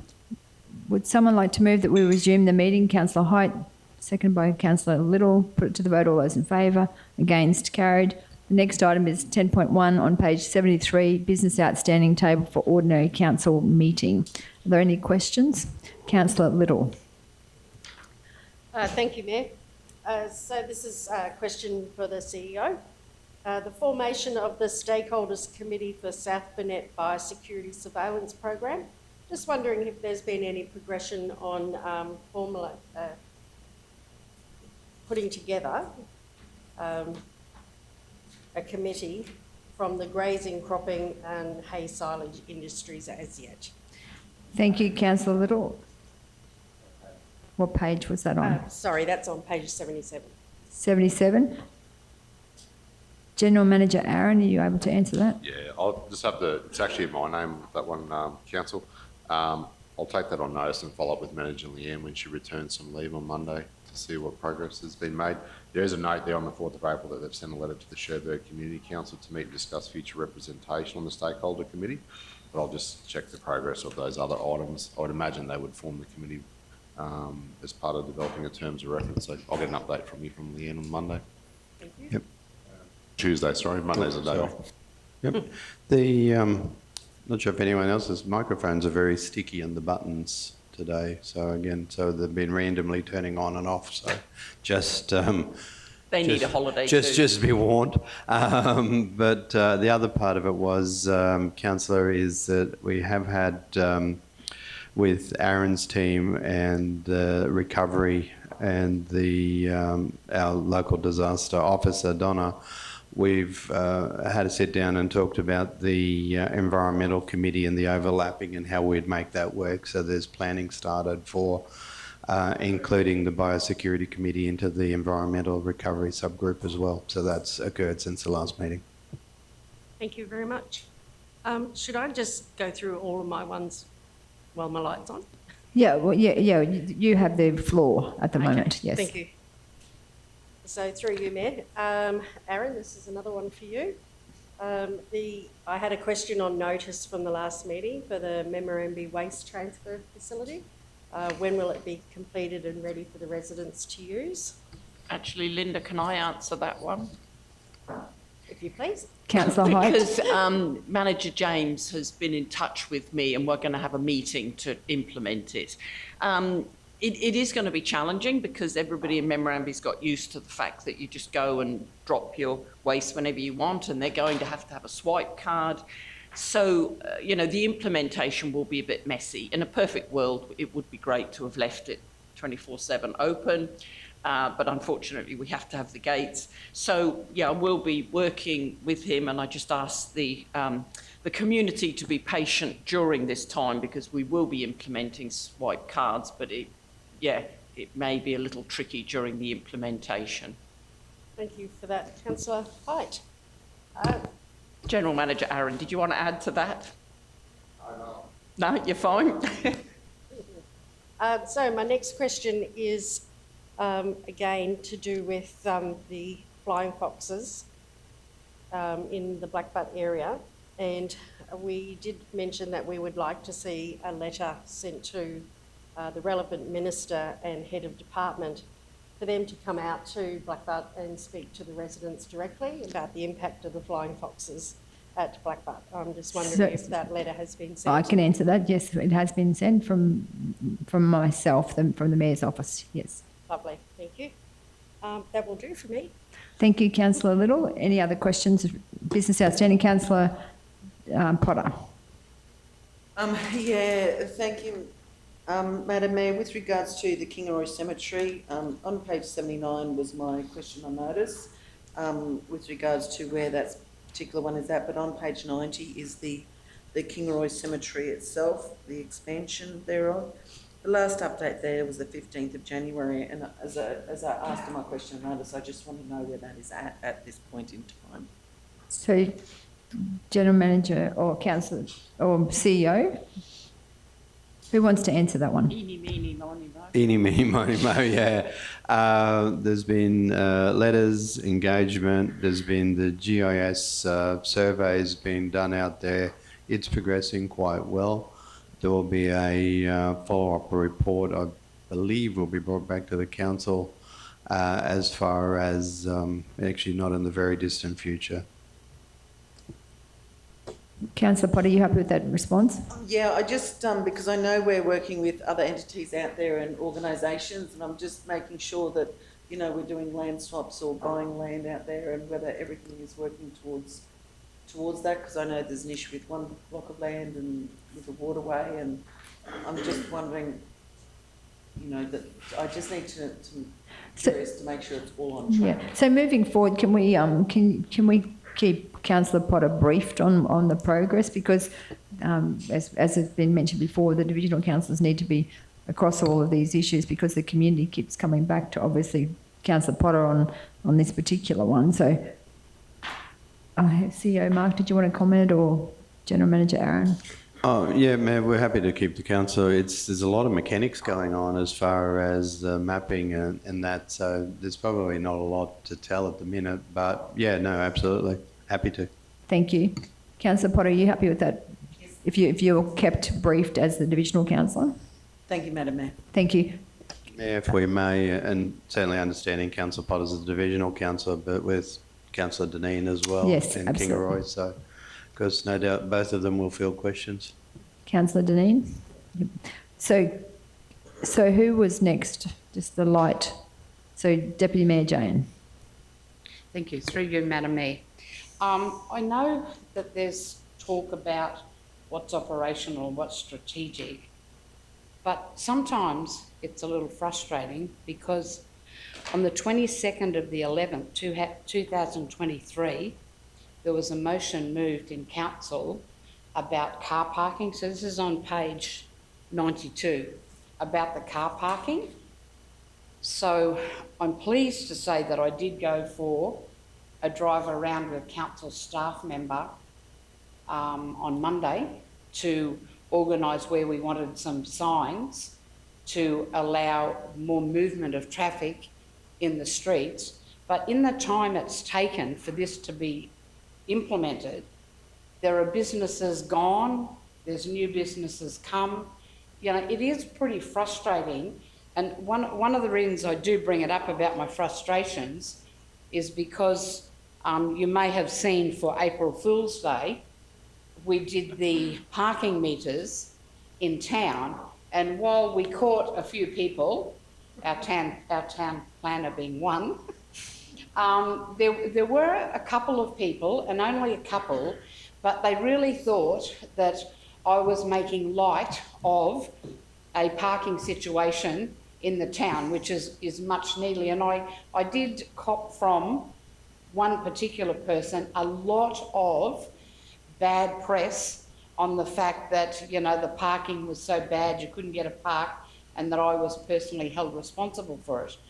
But I just wanted to draw attention to the fact that it was November 2023 that I started to try and get the issue addressed, and pleased to announce that hopefully in the next week we will have those signs up, General Manager. Thank you, Deputy Mayor Jane. General Manager Aaron, did you want to comment on that? Yeah, through the Mayor, we'll implement the parking when the signs arrive. Thank you. Councillor Sander? I've actually got three. On page 82, the licence to occupy for the Nanango Golf Club. The last action was the 13th of March. Just wondering where that's at. Through you, Mayor, we're working on those couple of licences at Nanango at the moment. I have to engage with the golf club just to determine their access, to see what is the best tenure fit just for their access, and then the licence. Thank you. Thank you. Councillor Sander? The other one is also on page 82. I asked if the council was aware of any subsidies for rainwater tanks, and we advised in the last meeting that there was a proposal put to council from a tank company that we could purchase tanks at a reduced rate if we purchased a certain amount over the year at no expense to council, and we would pass that discount on to the residents. Has that been followed up? It's been slow. Too much cake, Mayor. It's been put in for the budget discussion. So particularly when we get to the, one would think it should be relatively simple, particularly if it can be ascertained there's no cost to council. But yeah, when we get to the planning development crew, because it's probably the best fit for it. Councillor Sandy, you happy with that response? Yeah, I'd just like to get it, to ensure that we do include that, because I believe it'll be good for the region. Thank you. And the other one is the question on notice on the page 76 at the bottom, requesting a breakdown of restricted cash amounts for the toilet blocks in Mergen, toilet block in Nanango and Kingaroy Memorial Park. Page 76 at the bottom. So the question on notice, yes, that's correct. Action was reassigned to Craig Patch, Wendy Kruger to provide a response. Acting GM Craig, Yes. you're on right here in the chamber. That's correct. Thank you, Mayor. Through you. I believe that breakdown was provided by Leanne last week to the councillors. Yeah. I'll double check my emails. Yep. Great, thanks. Thank you. But there was actually 2 emails. She sent one out with 3 of those areas, and then there was a 4th one following up. I think the Kingaroy Memorial Park obstacle course came through as a separate one. So General Manager Aaron is asked to address the council. Yeah, so just probably, councillors, if you just go back to your emails, they're both there. Thank you. I'll double So check. Councillor Sandy, you're happy? So Councillor Height. Page 85, this is the Wandine District Men's Shed, which, we've all discussed a lot. They're very much looking for a site to have the men's shed. They're a very keen group. They actually catered for our Wandine community, corporate and community plan last night. We talked earlier in the meeting about the difficulty of getting volunteers and keeping them engaged. This is a fantastic group, and they're keen to do lots for our community, but they just need a shed. Now, I know I have spoken to Rebecca about this, and I know it's being held up, but I guess I just want to highlight the fact that the issue is that there's native title over that land, but it's not exclusive, so it's non-exclusive. It would be fantastic, and I guess this is just a general plea to the state government, that can we speed these things up and reduce the cost, because it's not economic for council to pay a huge amount of money to extinguish or modify, there's all sorts of words around native title, but it is actually really hampering our community, and in particular this group. We've got a perfectly good block of land which has got water, it's got power. It would be ideal for them to put a shed. They're keen to apply for grants to get the shed. They can't do that till they've got tenure. We've got the block of land, it belongs to council, we want to give it to them. It's all being held up because of native title. I mean, I don't have a solution, and I don't think Rebecca does, because I know she's working on it, but just airing a frustration, I guess, that if we've got volunteer groups that want to achieve stuff in our community and make the community better, we all know men's sheds are very good for men's mental health and keeping them engaged. It ticks all the boxes, and it's being held up by one thing.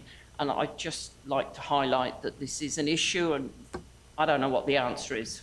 So thank you, Councillor Hyde, but we are certainly, there's a process, but also it's part of our advocacy. And when we do our Webbrock deputation to the ministers, that will be one item that we'll certainly be trying to help to shape change, and it's probably in keeping with the red tape buster type projects that have been very much the state government's agenda, and our team trying to navigate, because it's the whole process needs to be streamlined, and definitely agree with you.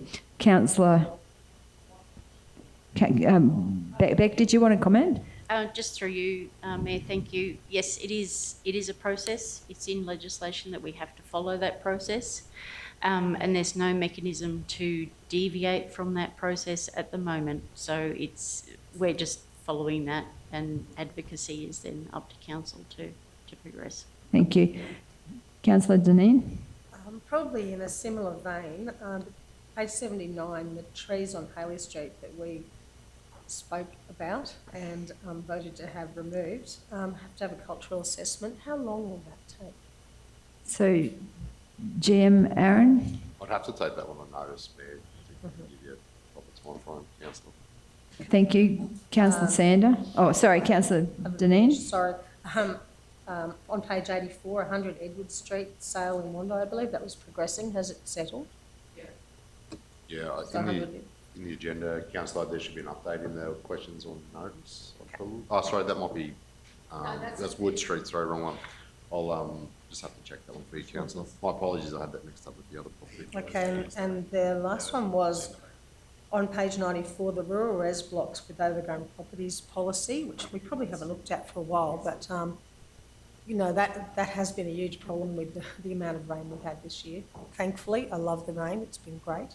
But, you know, we've got plenty of people concerned about overgrown blocks next to their properties and with snakes coming out of them. So we need to look at that policy and make sure it's updated.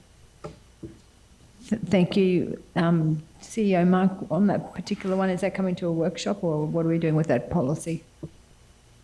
The overgrown allotment policy? Overgrown allotments, yeah, there would be through the local law process. Through the local law process? Yep, so definitely a workshop. Thank you. You happy with that answer, Councillor Dineen?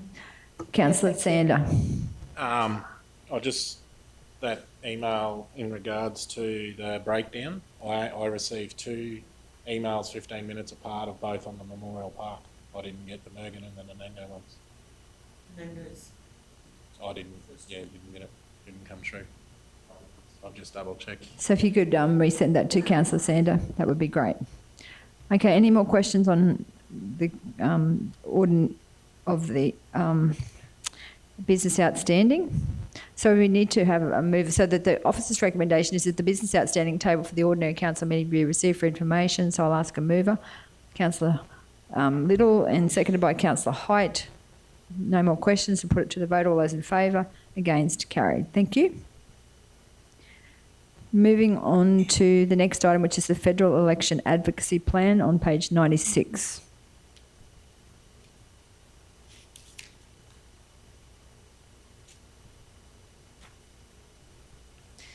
So the officer's recommendation is that the following projects be added to the Federal Election Advocacy Plan. The construction of Mergen Sewage Treatment Plant, 25 million. The Mergen CBD Stormwater Upgrade, 450,000. Lamb Street Water Main Upgrade, 300,000.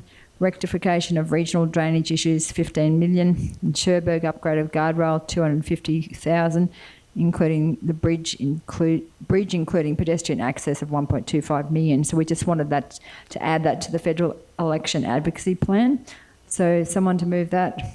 Councillor Potter, seconded by Councillor Dineen.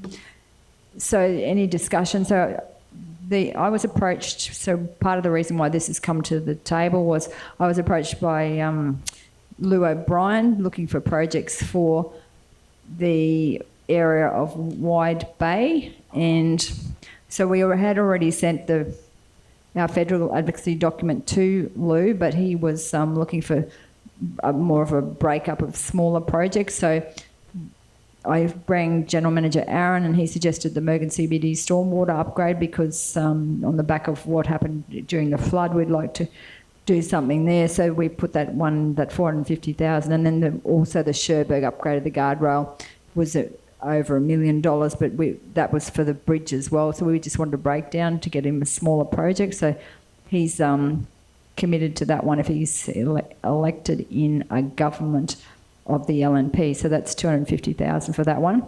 And then we've got the construction. I think, did Councillor Sander, you added the Mergen sewage treatment plant? Oh no, that was, anyway, there's different councillors. I guess we'll speak to the others.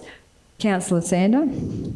Just with that water in our discussions, the water main, there's just remember there's one both sides, so I'm wondering whether we could bump that up to 500,000 because we're going to have to dig both sides of that street.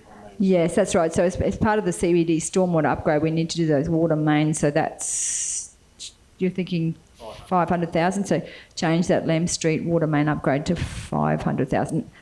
Wrong. That one, yep, 500,000. So Councillor Potter, are you happy with that change? Yes, Madam Mayor. Councillor Deneen, are you happy with that change? Yes. Thank you. Okay, was any other councillors want to speak to the projects? Councillor Height? Oh. You're getting all ready. I just wanted to add to that this area has 3 federal electorates, and it's fantastic that the sitting member for Wide Bay has come back to us to ask for projects.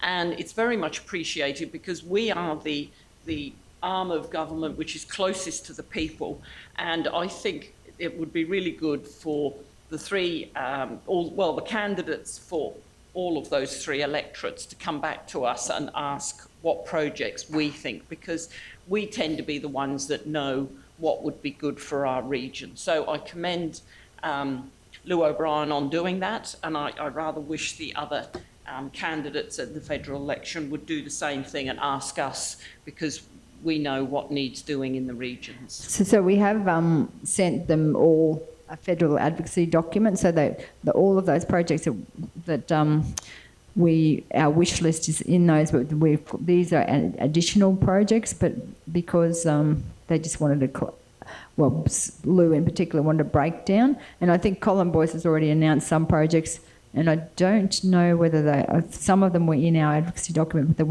the couple were just community ones. Deputy Mayor Jane. Yeah, probably just following up on what Councillor Height has just said, I'm pretty disappointed in David Littleproud. Very happy with his office. They have actually addressed a couple of issues lately, but I have asked, is there anything that he's going to be looking at in our area? And silence is deafening, because I've heard nothing from them, and I am a little disappointed. He is our member. He's been our member for a long time. I have been a supporter of him for a long time. But as Councillor Height said, we're delivering service to our community. We get the feedback from our community.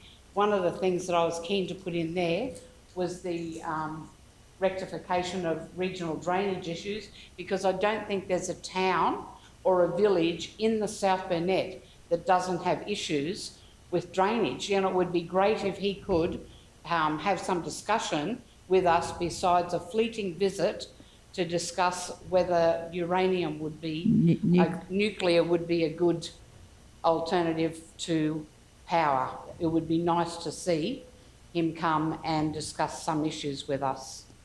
Thank you, Deputy Mayor Jane. Councillor Sander, your light's on.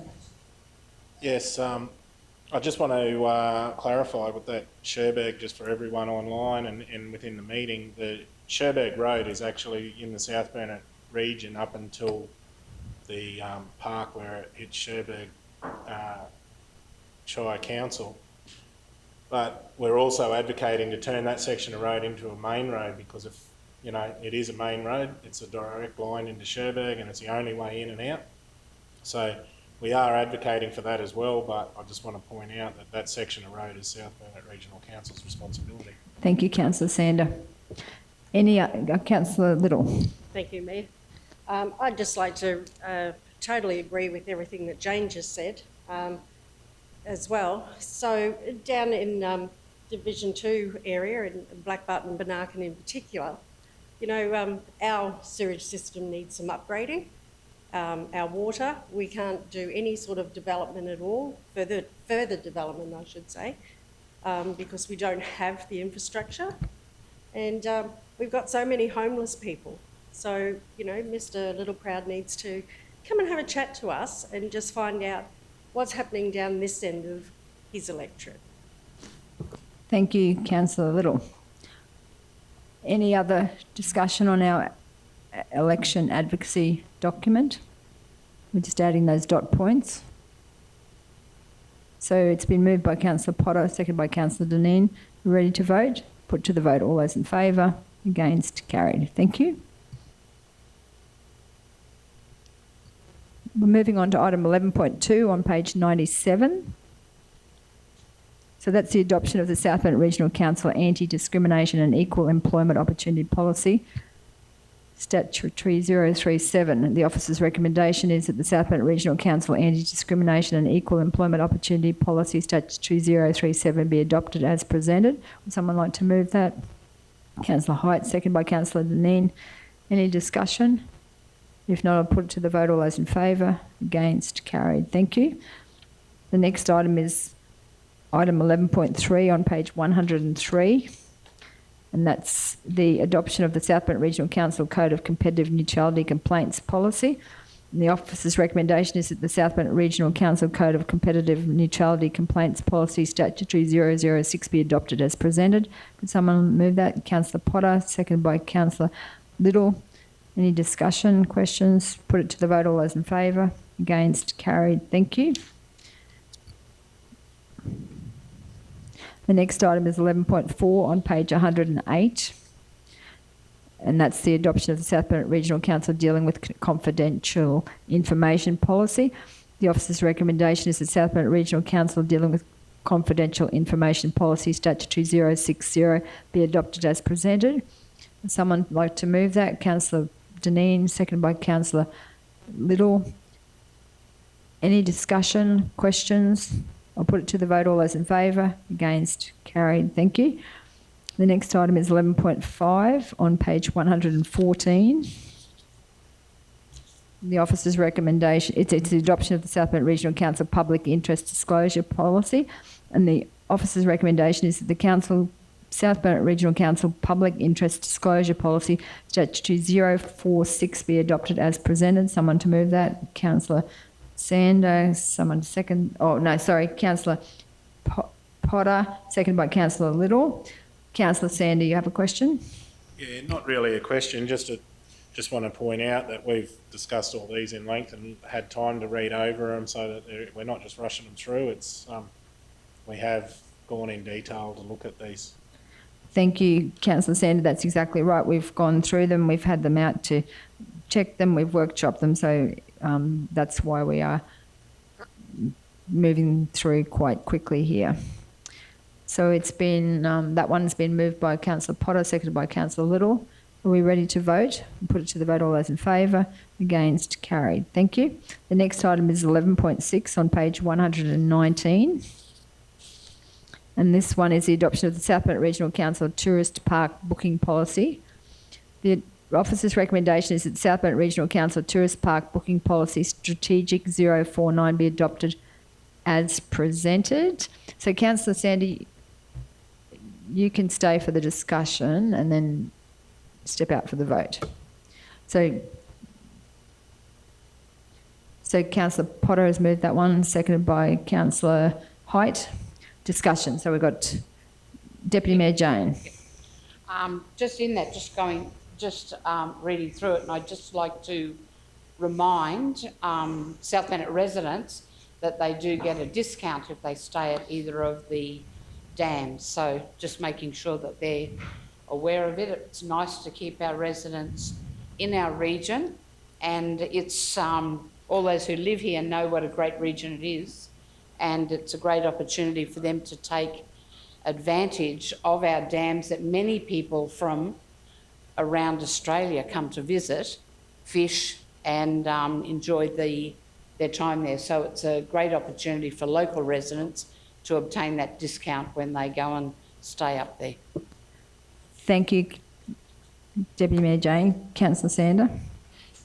Yeah, as the manager of the dams, this actually helps us. So it is just a policy, and every business has got to have a policy and procedure, and it helps with certain cancellations. It puts a procedure in place with certain requirements. Otherwise, there'll be this stuff happening everywhere. So this actually helps us as managers. So we actually helped formulate this several years ago. There hasn't been many changes, but there's like certain things that pop up, we just need to add them. There hasn't been a lot added from last year, and it is a good policy to have because we can adhere to it, and everyone, it keeps things, basically we talk about red tape cutting. This makes our managers' jobs easy. Thank you, Councillor Sander. Councillor Deneen. I just wanted to add to what some of the recreational activities that we have at the dams. They even have dragon boat racing, which is quite unique and amazing. Thank you, Councillor Deneen. Any other discussion? Just ask Councillor Sander to step out while we vote.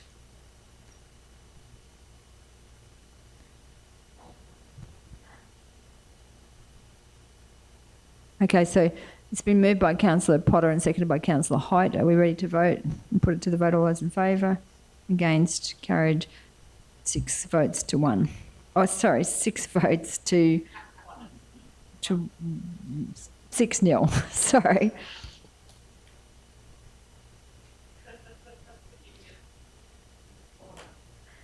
So moving on to, so that was supported, that particular motion, Councillor Sander. So moving on to item 12.1 on page 124. And this is our finance and livability monthly financial information update. So the officer's recommendation is that the monthly financial report, including capital works as at the 31st of March 2025, be received and noted. So someone to move that. Councillor Height, someone to second that. Councillor Potter. So I'll ask Acting GM Craig of Finance to present a report. Thank you, Madam Mayor.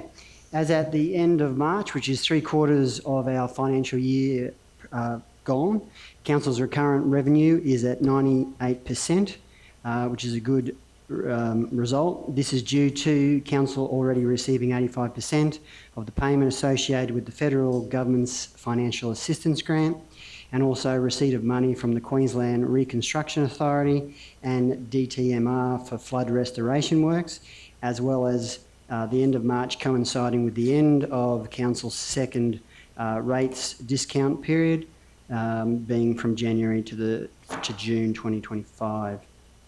Council's cash and cash equivalents are presently up from last month, and they are at 79.35 million, primarily due to the revenue from the issue of the second half year rate notice.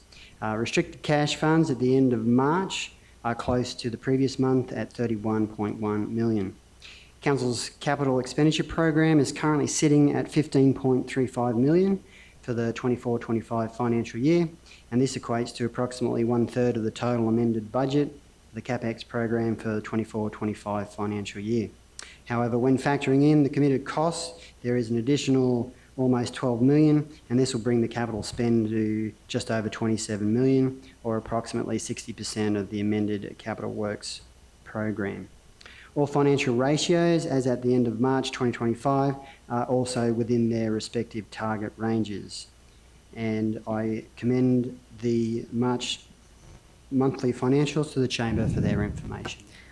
Thank you very much, Acting GM Craig. I just wanted to bring to the attention of Council, and we discussed it last night, that the financial assistance grant allocation for the 2008-2009 first year of amalgamation was 7,841,223, and our current allocation for 24-25 was 6,867,243. So it's dropped over that period. So I know you mentioned the federal assistance grant, and we gratefully receive it, but it's certainly part of our advocacy document is to and it's right across Queensland and Australia, asking the federal government to step up and increase that allocation to 1% of the total revenue is what we're asking for right across our region. That would right across every council. That would be a game changer for all of us, because that's untied funding. So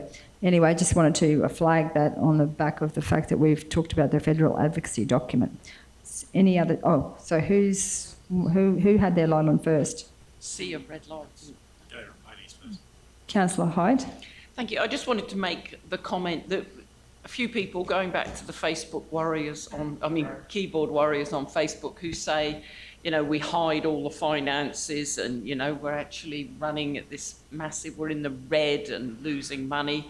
We get an amazing amount of information. We have a very strong finance team and we have very up-to-date figures. So if anybody wants to know our finances, go to the website or ask somebody and be pointed in the right direction, because there's a huge amount of information in the agenda each month as to where our finances are. So don't make uninformed comments, find out. Thank you, Councillor Hyde. And yes, we have an audit process, and Councillor Hyde is the chair of that audit committee, and we certainly, our books have completely gone over to the nth degree. So yes, absolutely open and transparent, and anyone can have a look at all of our budget documents. Everything that we do is out for the community. Councillor Potter. Yeah, thank you, Madam Mayor. I just want to, with regards to page 131, on the income, on the revenue here, just a second, I'm just getting back to it. I'd flick forward. On the revenue statement, we've got memorandum state levies, so we've got 624. So does that mean we are done and dusted with the, nearly done and dusted with the memorandum estate levies from, because it must be year 10 now? Acting GM. Yes, through you, Madam Mayor. I'm not overly familiar with the memorandum estate, but I do know that it is coming to a conclusion, and that's reflective of that it may very well be finished, but I can confirm that and bring that answer back to council. Thank you, that'd be great. So, CEO, would you take that as a question on notice? Thank you. Councillor Sander. On page 130, it says in expenditure, waste and plant and fleet are below the target of 75%. Is that, like, what is the cause of that? Acting GM Craig, would you like to answer that one? So I can probably answer with regards to the plant and fleet. I think that's more a timing issue, that they have actually committed orders, they just haven't received that plant yet, hence why the actual expenditure is less than what would be expected.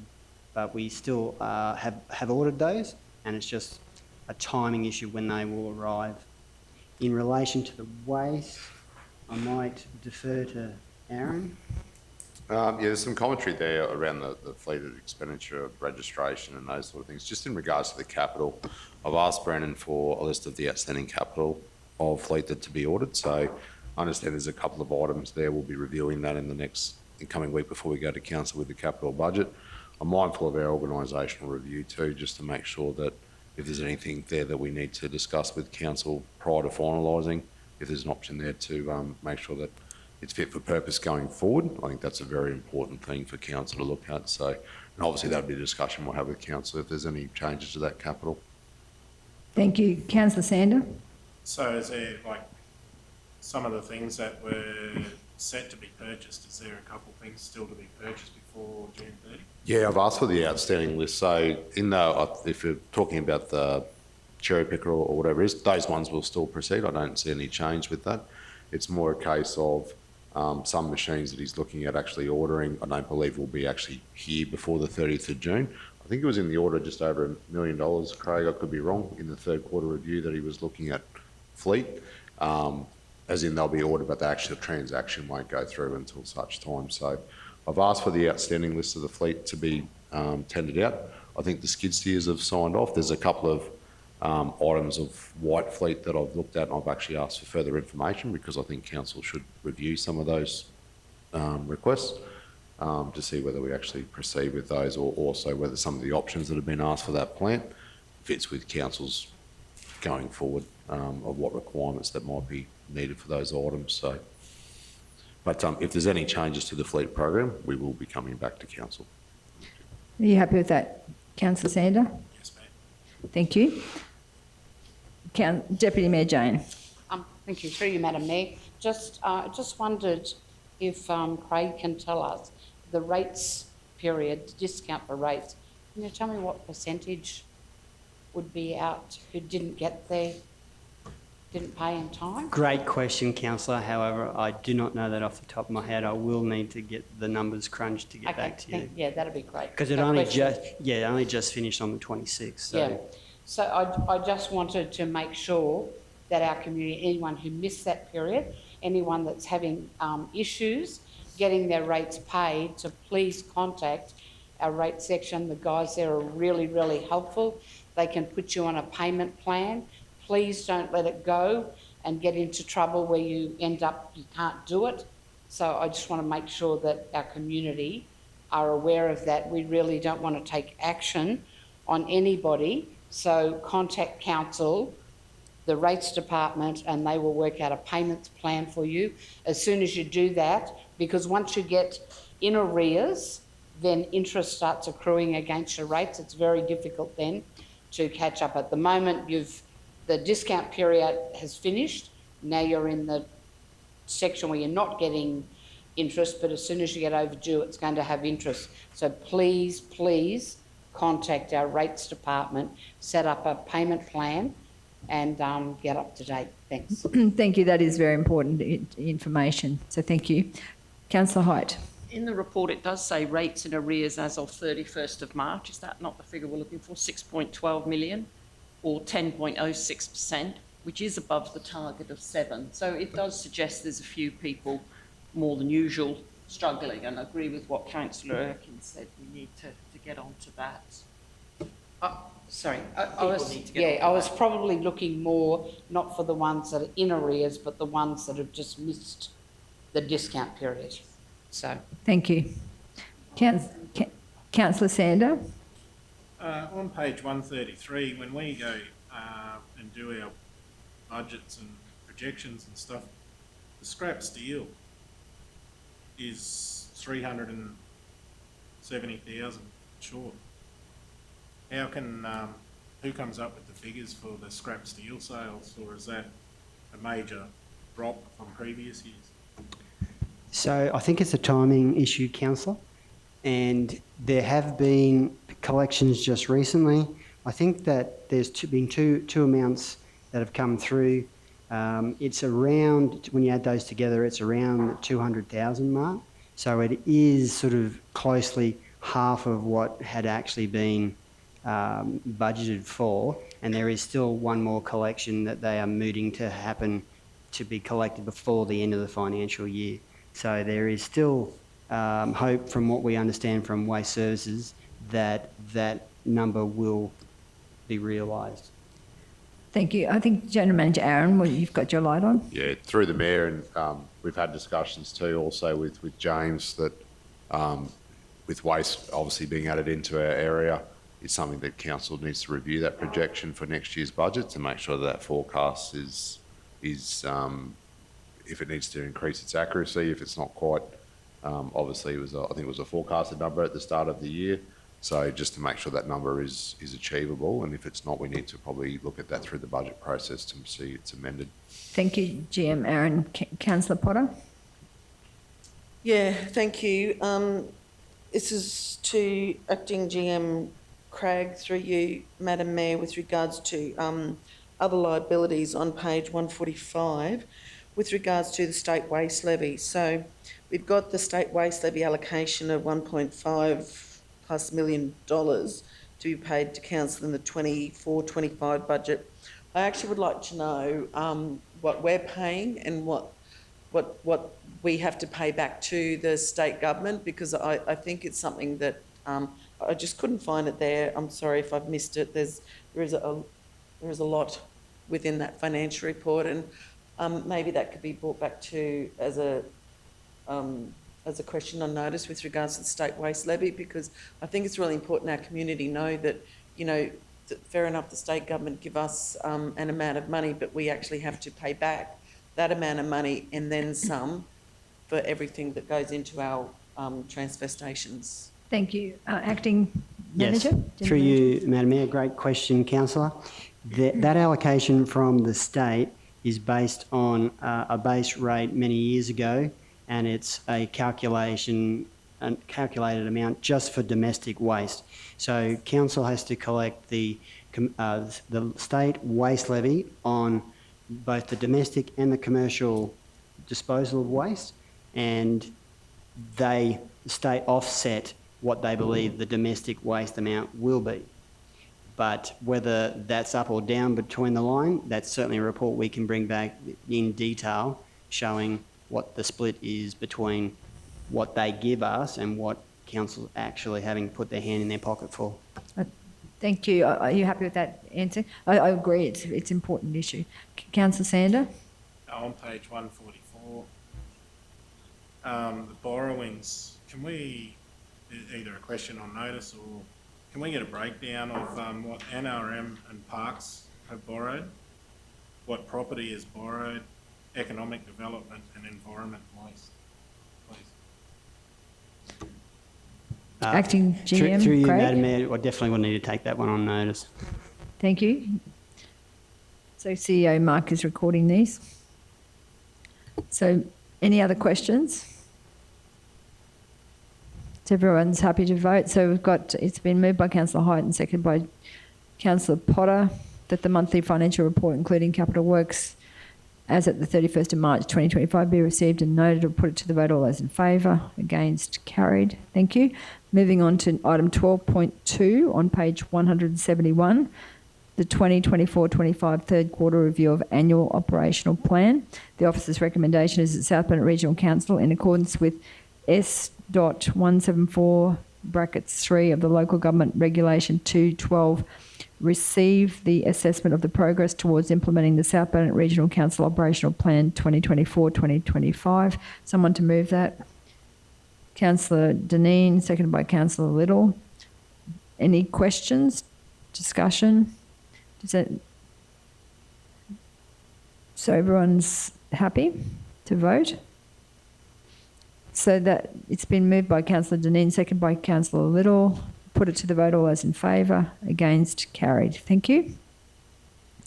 Moving on to the contractual item 12.3, which is the contractual arrangement entered into over 200,000, excluding GST, on page 228, and that Councillor Sander has left their meeting as he has a conflict of interest. So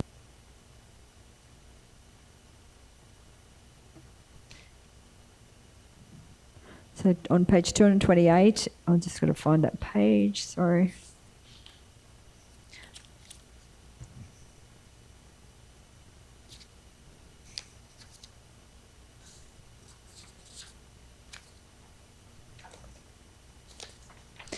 So the officer's recommendation is that this report be received, so that the contractual arrangements entered into over 200,000, excluding GST. Someone to move that?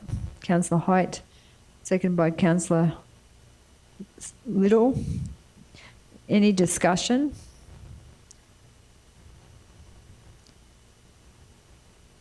No discussion. Everyone happy to vote? Put it to the vote. All those in favour? Against? Carried. Thank you. I'll ask Councillor Sander to come back in.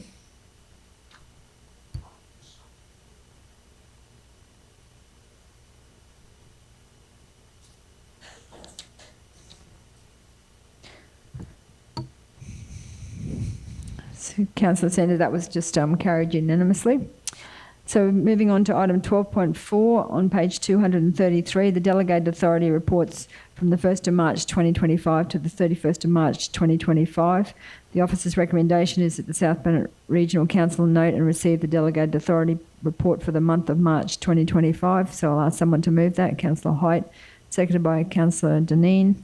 Any discussion, questions? Deputy Mayor Jane.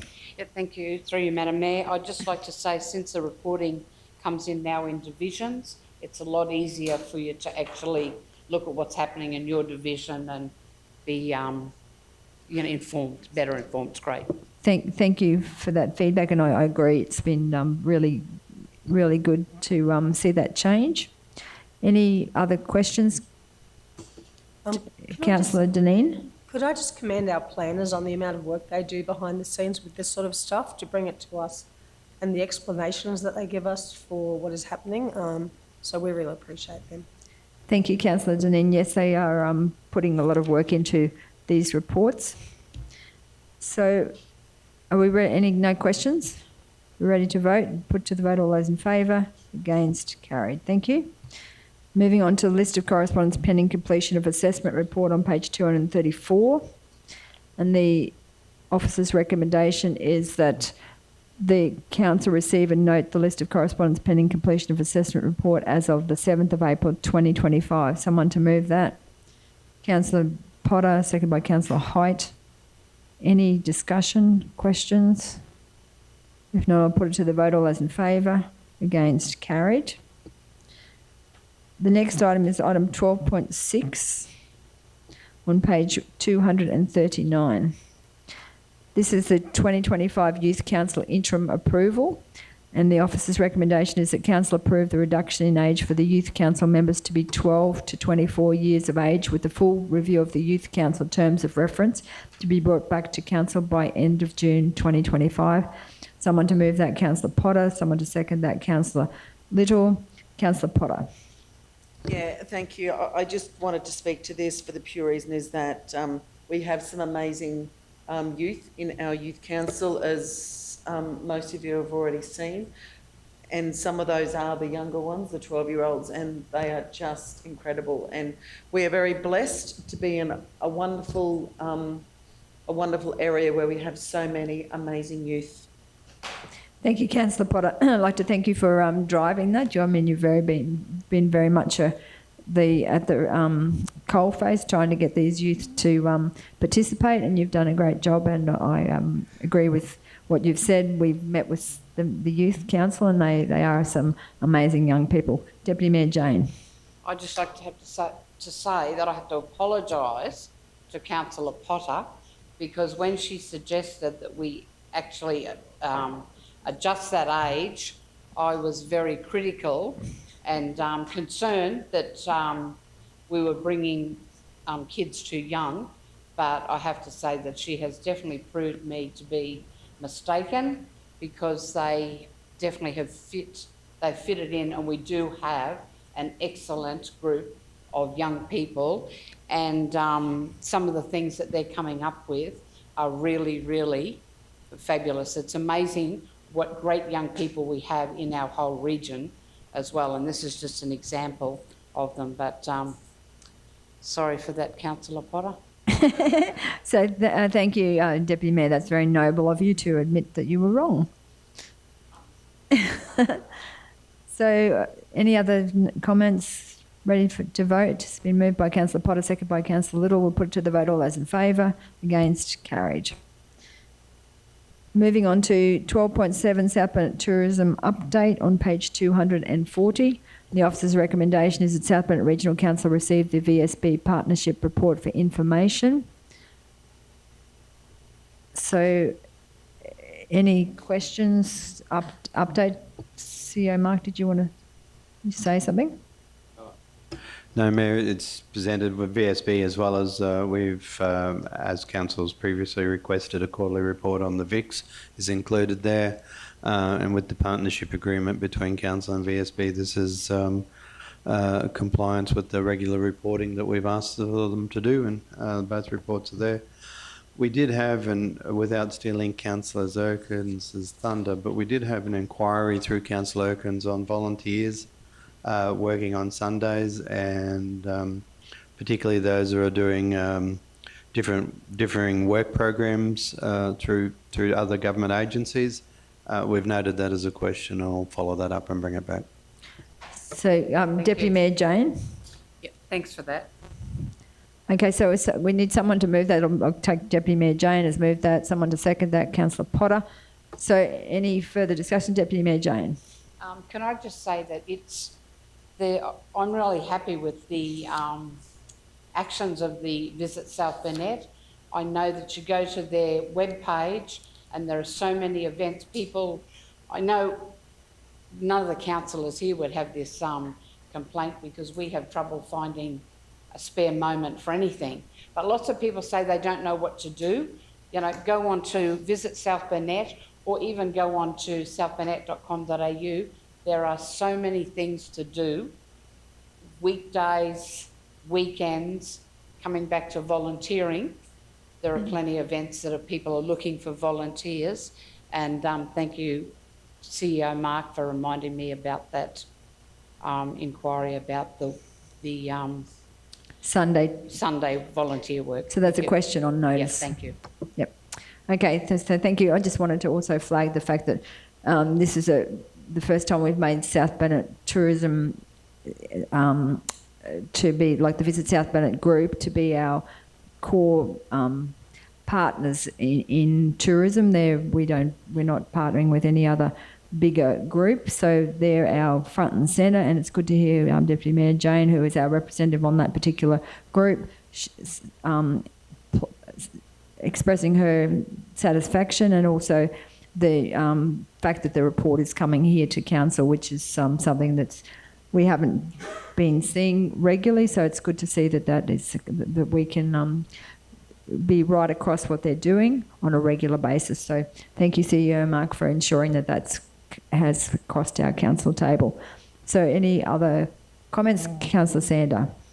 Yeah, I just want to point out to everyone online and that to have a look at our on our website at the agenda that we've got here today, and just have a look at the amount of the volunteer working hours in the visitor information centres alone. And this is only in the visitor information centres, not across the region. They they go between 500 and 600 hours up until 1,100 hours for the month in some of these visitor information centres. You just work that out at how many hours there is actually over the month, and have a look at how many hours have been volunteered in those visitor information centres. And I just want to thank the volunteers that attend these centres and look after the visitors to the region, because we do not get any complaints whatsoever from any of the visitors. So you look at those amount of hours, and I just wish that would go across the board in other volunteers. It is great, and they are very much the face of our region when the visitors come to our region. So it's wonderful that they are prepared to volunteer that time, and I'm really pleased to see that Mergen has increased with its numbers, but particularly with the Mergen Business and Development Association partnering with them and sharing some of that space. It's helped them be able to navigate the whole volunteer process, and I know that the Secretary Lorraine is often in there and offering support to the actual whole the other volunteers. So it's working really well to have that partnership with Mergen Business Development Association and taking half that space in the Visitor Information Centre. Councillor Sander, you had your light still on? Yeah, I'm just wondering whether do we have the similar sort of sales merchandise and stuff in each visitor information centre? Because I just noticed that there's a huge difference between the sales and revenue between Kingaroy, Mergen and Anango, basically in those areas. I'm just wondering whether we have a line of merchandise in all of them that are similar. You have a line of merchandise that's similar. They do have their own little quirks as well. It's reported, and again, without sounding like the budget process is everything, when it comes up to the VIX, there's revenue, and we produce reports over the years on the different revenue and what products they buy and what they sell. Actually, without having an in-depth look at it, one of the ones that comes as close to breaking even is Wandai. Wandai always does a fair old trade. So there's a lot of detailed information in that space. Similar but different, and each area tends to have its own quirks. Councillor Sander, are you happy with that response? Yeah, we might just have to, whether we're going to bolster some of these others and do some advertising or something to try and get that, get extra people in and make those sales. Absolutely. So, CEO Mike, did you want to comment on that? Love volunteers and love the help. The volleys they just do such a terrific job. We've ran a number of campaigns over a number of years, and in that space we hit the same issues that everyone hits, is just finding bodies and finding people. that can donate the time. The art galleries is the other one, if I can give them a plug. They're chasing volunteers, and I know they love the help. But yeah, happy to, as we go through the process, have a look at all that again. And we generally do at least once a year a bit of a volunteer push for the VIX, at least once a year. It'll be coming around again. I think you were talking more about the merchandise. Yeah, just having a look whether we can promote the merchandise and stuff like that. And I believe in Mergen we could probably, being close to Sherburg, add some work with Sherburg closely through the art gallery, and whether we make some purchases to sell stuff through there from there. Yeah, sure. Pottery or Happy. Any suggestion is graciously received. So happy to work with you. So how do we, just a question to CEO Mark, how do we actually help them to market that they've got some merchandise? Like, is it just we don't actually do much marketing for them, or they just... Yeah, they do the socials. The museums, the VIX do their own social pages. Christy pushes it out through the council pages too on occasions, but certainly predominantly it's through the socials at the minute. Face to face, there are a number of avenues they currently promote and push. So perhaps we could look at more options, because Councillor Sanders is suggesting that we need to be able to help them and support them in with that merchandise, because some of the sales vary quite dramatically. There are some sensitivities with other agencies selling similar product, so that's always an area that we are conscious of, and the MBDA exercises, in my opinion, as well, has been a tremendous success, and I would acknowledge and take my hat off to those guys. Blackbutt with the Roy Emerson Centre, taking it over in collaboration. There's been numerous reports, not just here, about VIX and the future of VIX and tourism in this space, co-location and collaboration. So we've predominantly gone collaboration, but that partnership approach is probably something still that's just going to continue to get stronger. Roy Emerson, and I take, while we're giving the nod, Roy Emerson with their volunteers and taking over the information centre, or acting on our behalf to do the information centre over there. We wouldn't have been able to do it at the time without them. And yeah, they're a very valued partner. Yeah, absolutely fantastic what they're doing. Deputy Mayor Jane? Yeah, one of the things I thought if I bring up now, so when we're looking at budget, some signage. I know that many of the volunteers in Nanango have said that they don't think that there's enough signage earlier when people come into town to let them know. So I wonder whether we could look at some signage that actually promotes all our visitor information centres. So something up in different places. So Tipperary Flat and Nanango, where people pull in, the Lions Park in Kingaroy, at the toilet section in Blackbutt, that says, because they're all museums as well as information centres. So if we can have one big sign that says, Blackbutt is the Roy Emerson Museum, Nanango is the Energy Museum, Wandai is the Timber Museum, all these places that we can put to get them as they come into town and then promote one another. Because, as I said, I know in Nanango, the volunteers do feel, because it's got a flat front, there's not enough signage out telling people that this is where it is. So I just wonder if we can't, as I said, promote. They're all part of a chain. Let's get them linking up with one another and promoting. When someone comes into Blackbutt, that the volunteers there say, make sure you stop in at the Energy Centre, make sure you stop in at the Timber Museum. When you said about the sales, I don't think I've ever been to the Wandai Information Centre that I haven't bought something, because they got lots of unique things that are related to the timber industry there.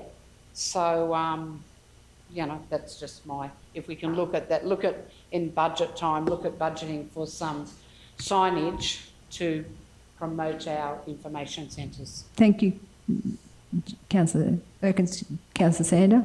And another thing that has come to my attention in the last couple of months, being at the dam, at the Jockey Peterson Dam, people come from either the Sunshine Coast and they'll come through Gameri and come and stay at the dam, or they'll come through from the southern side and come through Nanango.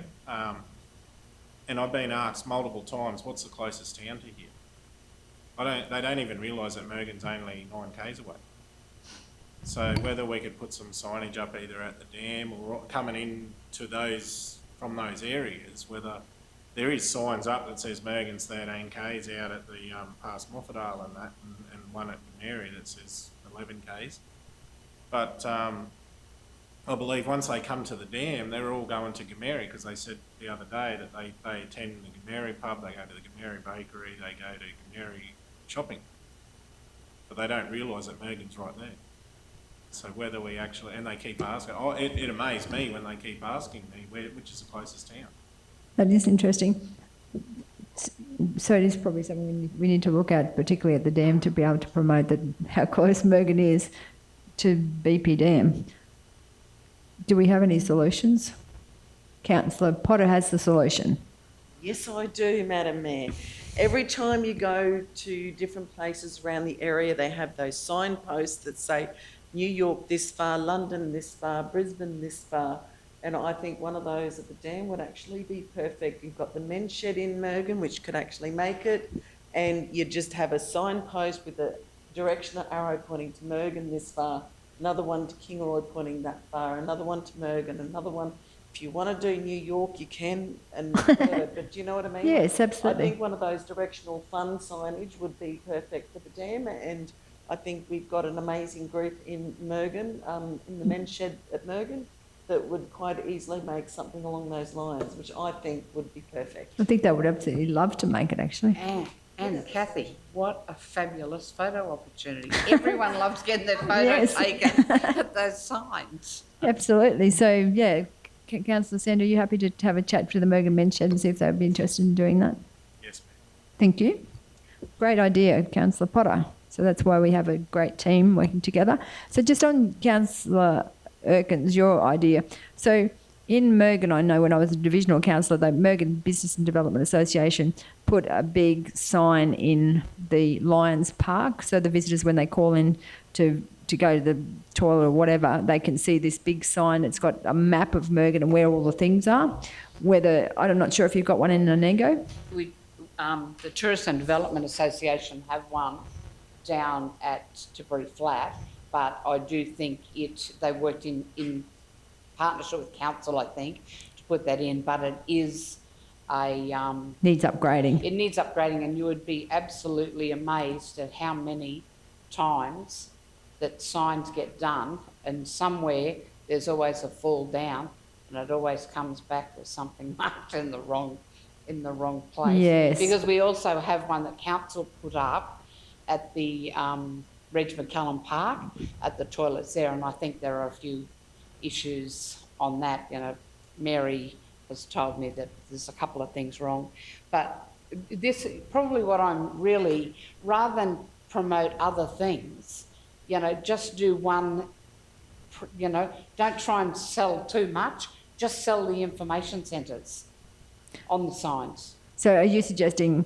to have one sign in each town showing where the information centre is? No, one sign in each town showing where every information centre is and what it has. So not just Nanango Information Centre, make it more about the Energy Museum and Information Centre.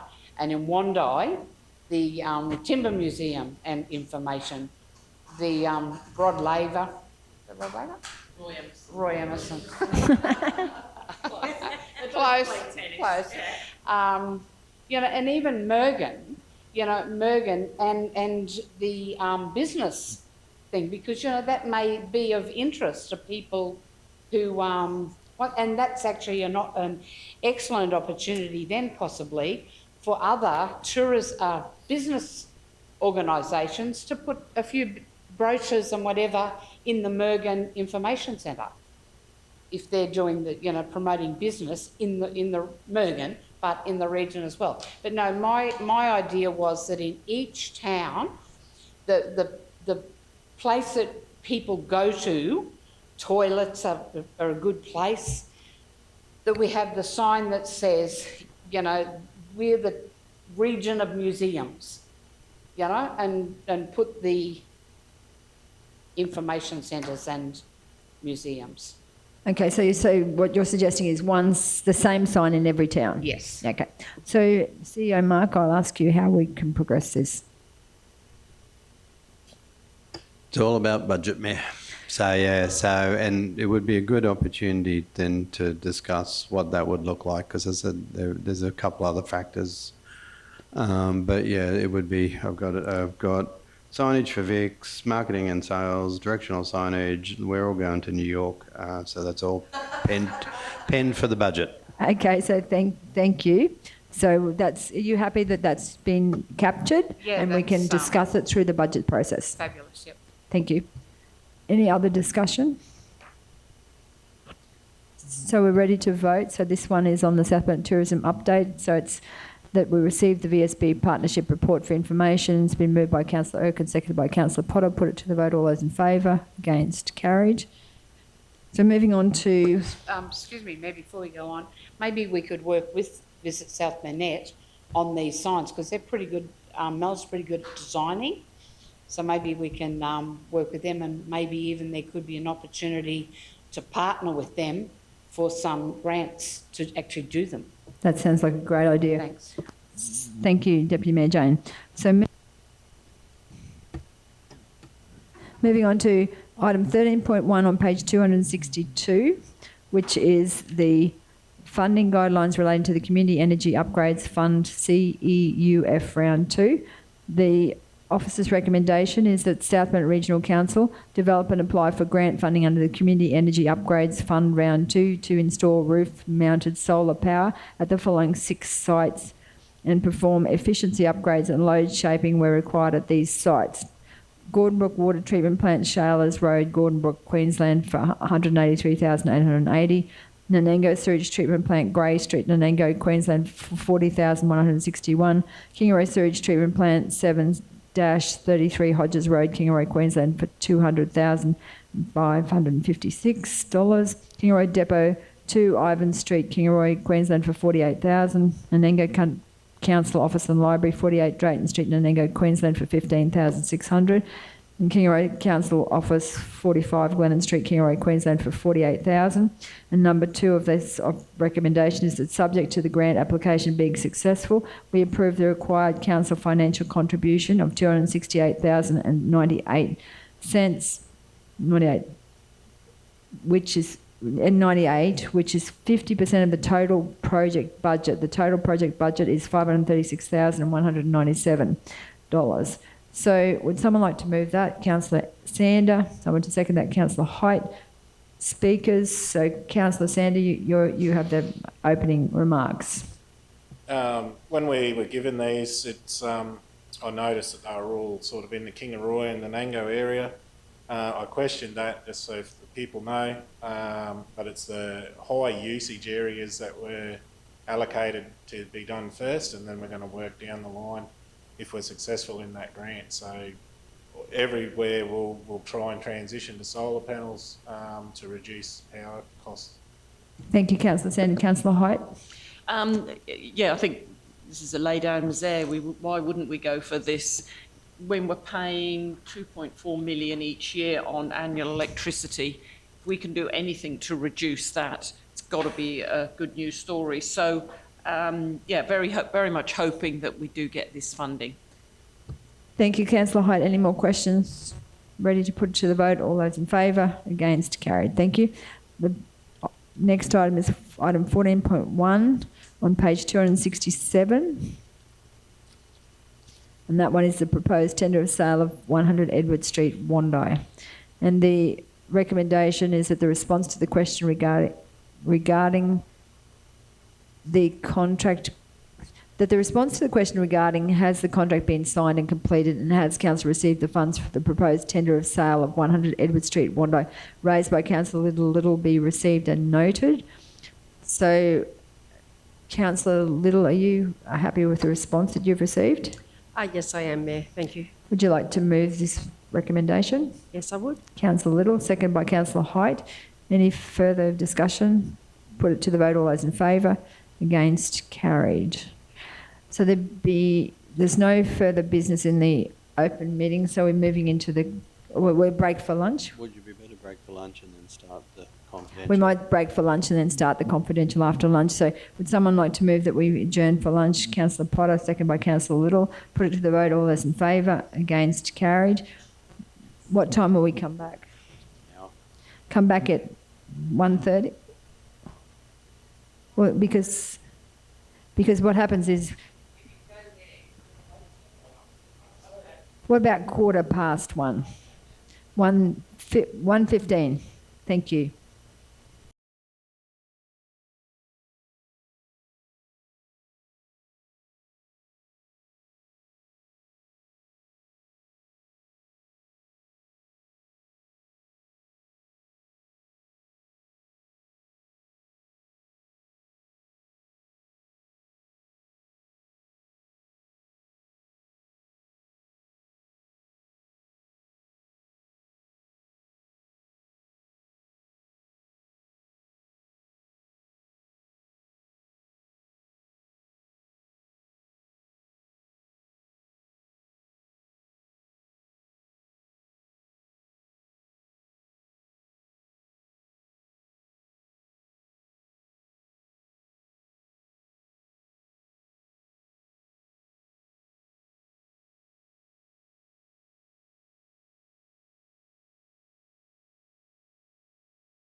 So welcome back, everyone. We're just going to start the meeting again.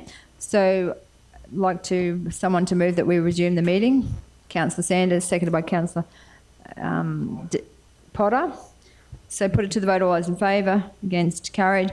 So we're moving into confidential. So the officer's recommendation is that council considers the confidential reports listed below in a meeting closed to the public in accordance with section 254J of the Local Government Regulation 2012. Item 16.1, Badooma Dam Bunkhouse. Item 16.2, request to lease 2 Railway Lane Nanango. Item 16.3, Southbound Industrial Circular Economy Precinct, Ref LG 0009. Item 16.4, award of contract number SBRC Q2425_110 for the Maidenwell Transfer Station. Item 16.5, South Burnett Community Hospital Foundation Limited Board Meeting Minutes 24 February 2025. Item 16.6, Outstanding Debtors Report March 2025. And item 16.7, award of SBRC -24/25_115 Alice Street, Kingaroy, K&C Pavement Rehabilitation. And item 16.8, EBA Update 5. So would someone move that we move into confidential? Councillor Sanders, seconded by Councillor Height. Put it to the vote. All those in favour? Against? Carried. Thank you.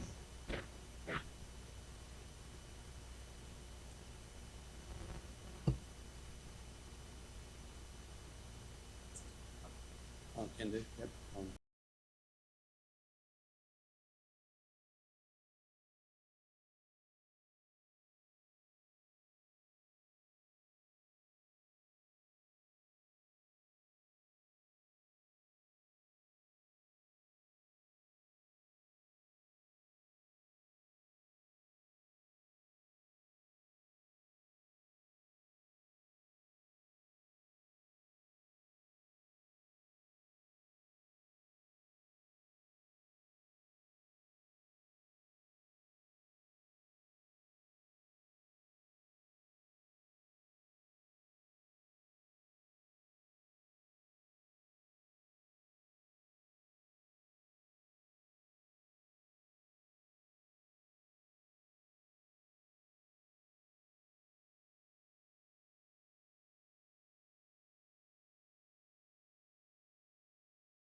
So welcome back, and I'd like someone to move that we come out back into open session. Councillor Potter, seconded by Councillor Height. All those in favour? Against? Carried. Thank you. So the first item, I'd ask Councillor Sander to move out of for this one. It's the Baduma Dam bunkhouse. Item 16.1.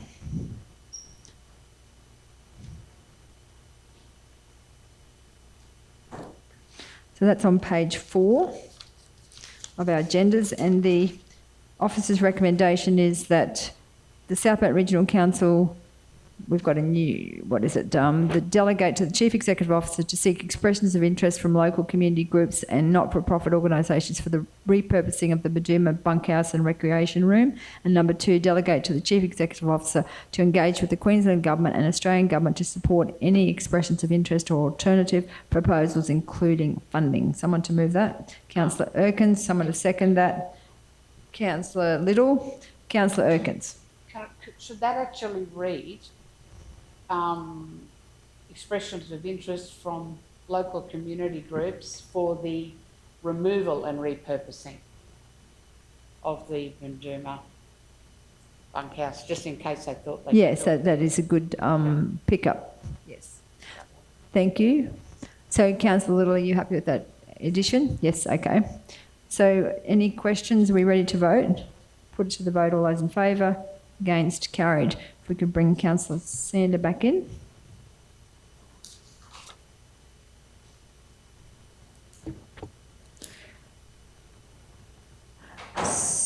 Thank you, Councillor Sander. So the next item is item 16.2 on page 8 of the confidential agenda. And the officer's recommendation is that South Bank Regional Council, in accordance with section 2361B2 of the Local Government Regulation 2012, applies to disposal of a valuable non-current asset by way of entering a trustee lease for part of lot 348 on SP 119869 to the Return and Services League of Australia, Queensland Branch, Nanango Sub-Branch Incorporated for a term of 10 years. And number 2, pursuant to section 2571B of the Local Government Act 2009, South Bank Regional Council delegates to the Chief Executive Officer the power to negotiate, finalise and execute the trustee lease with the Return and Services League of Australia, Queensland Branch, Nanango Sub-Branch Incorporated on terms considered satisfactory to Council. Someone to move that? Councillor Erkins, seconded by Councillor Deneen. Any discussion? If not, I'll put to the vote. All those in favour? Against? Carried. Thank you. The next item is item number 16.3, South Burnett Industrial Circular Economy Precinct, Ref LG 009 on page 38.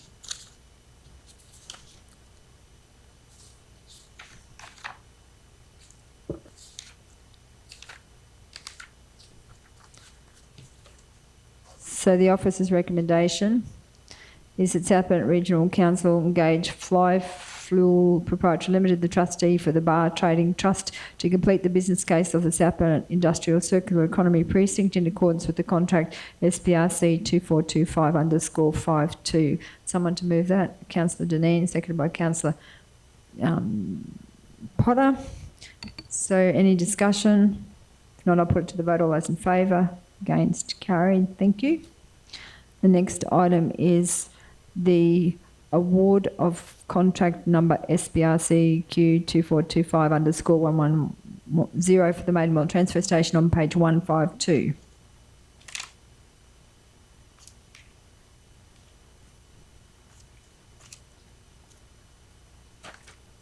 So the officer's recommendation is that South Bank Regional Council award contract number SBRC Q2425_110 to Brown's Contractors Proprietary Limited BC for the construction of the Maidenwell Transfer Station to the value of $661,845.69, excluding GST. Someone to move that? Councillor Potter, seconded by Councillor Little. Any speakers? Happy to vote? Put it to the vote. All those in favour? Against? Carried. Thank you.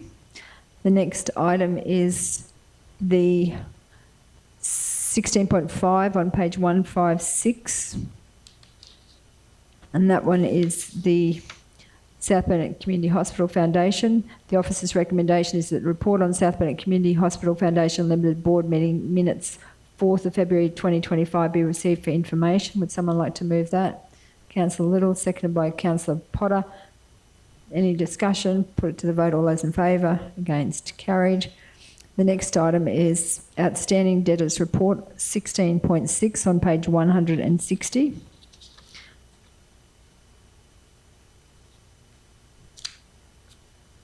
The officer's recommendation is that the report be received for information.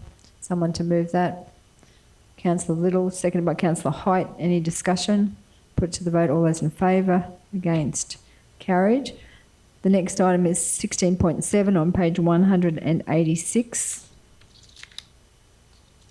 And this one is the award of the SBRC Alice Street Kingaroy KNC pavement rehabilitation. The officer's recommendation is that Masstec Proprietary Limited, trading as Shannon's Concreting and Earth Moving, be awarded the contract SBRCQ-24/25_115 Alice Street Kingaroy KNC pavement rehabilitation to the value of $260,279.33 excluding GST. Would someone like to move that? Councillor Potter, seconded by Councillor Deneen. Any discussion? Put it to the vote. All those in favour? Against? Carried. The next item, 16.8, I'll ask the councillors who have conflict to step out of the room. That's Councillor Deneen, Deputy Mayor Jane and Councillor Sander.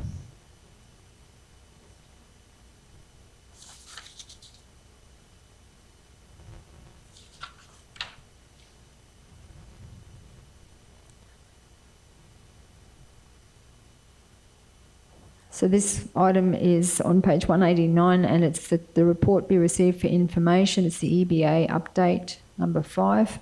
Someone to move that? Councillor Height, seconded by Councillor Little.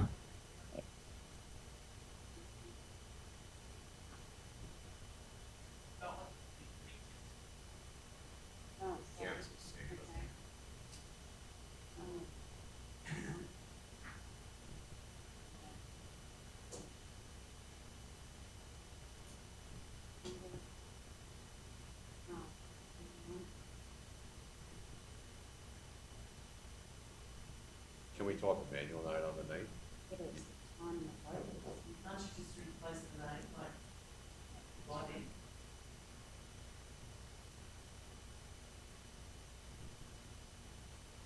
It should be Councillor Sander. That's it. Yeah. You can just put a note underneath, tell them that Councillor Hotman can fix up with the minutes afterwards. Is that suitable? No, it doesn't work. Fix the vote.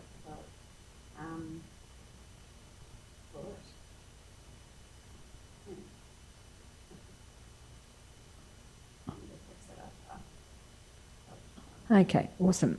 So the officer's recommendation is that the EBA update number 5, that the report be received for information. Someone to move that? Councillor Potter, seconded by Councillor Little. Put it to the vote. All those in favour? Against? Carried. Thank you.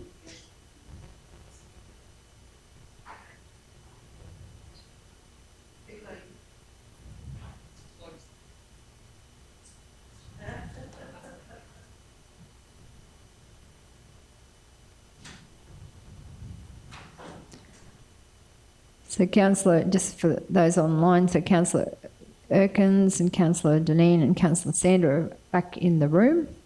And now we are going to close the meeting. So thank you everyone, for those online who are listening, and those in the gallery, and the staff, and Helen. Thank you for today.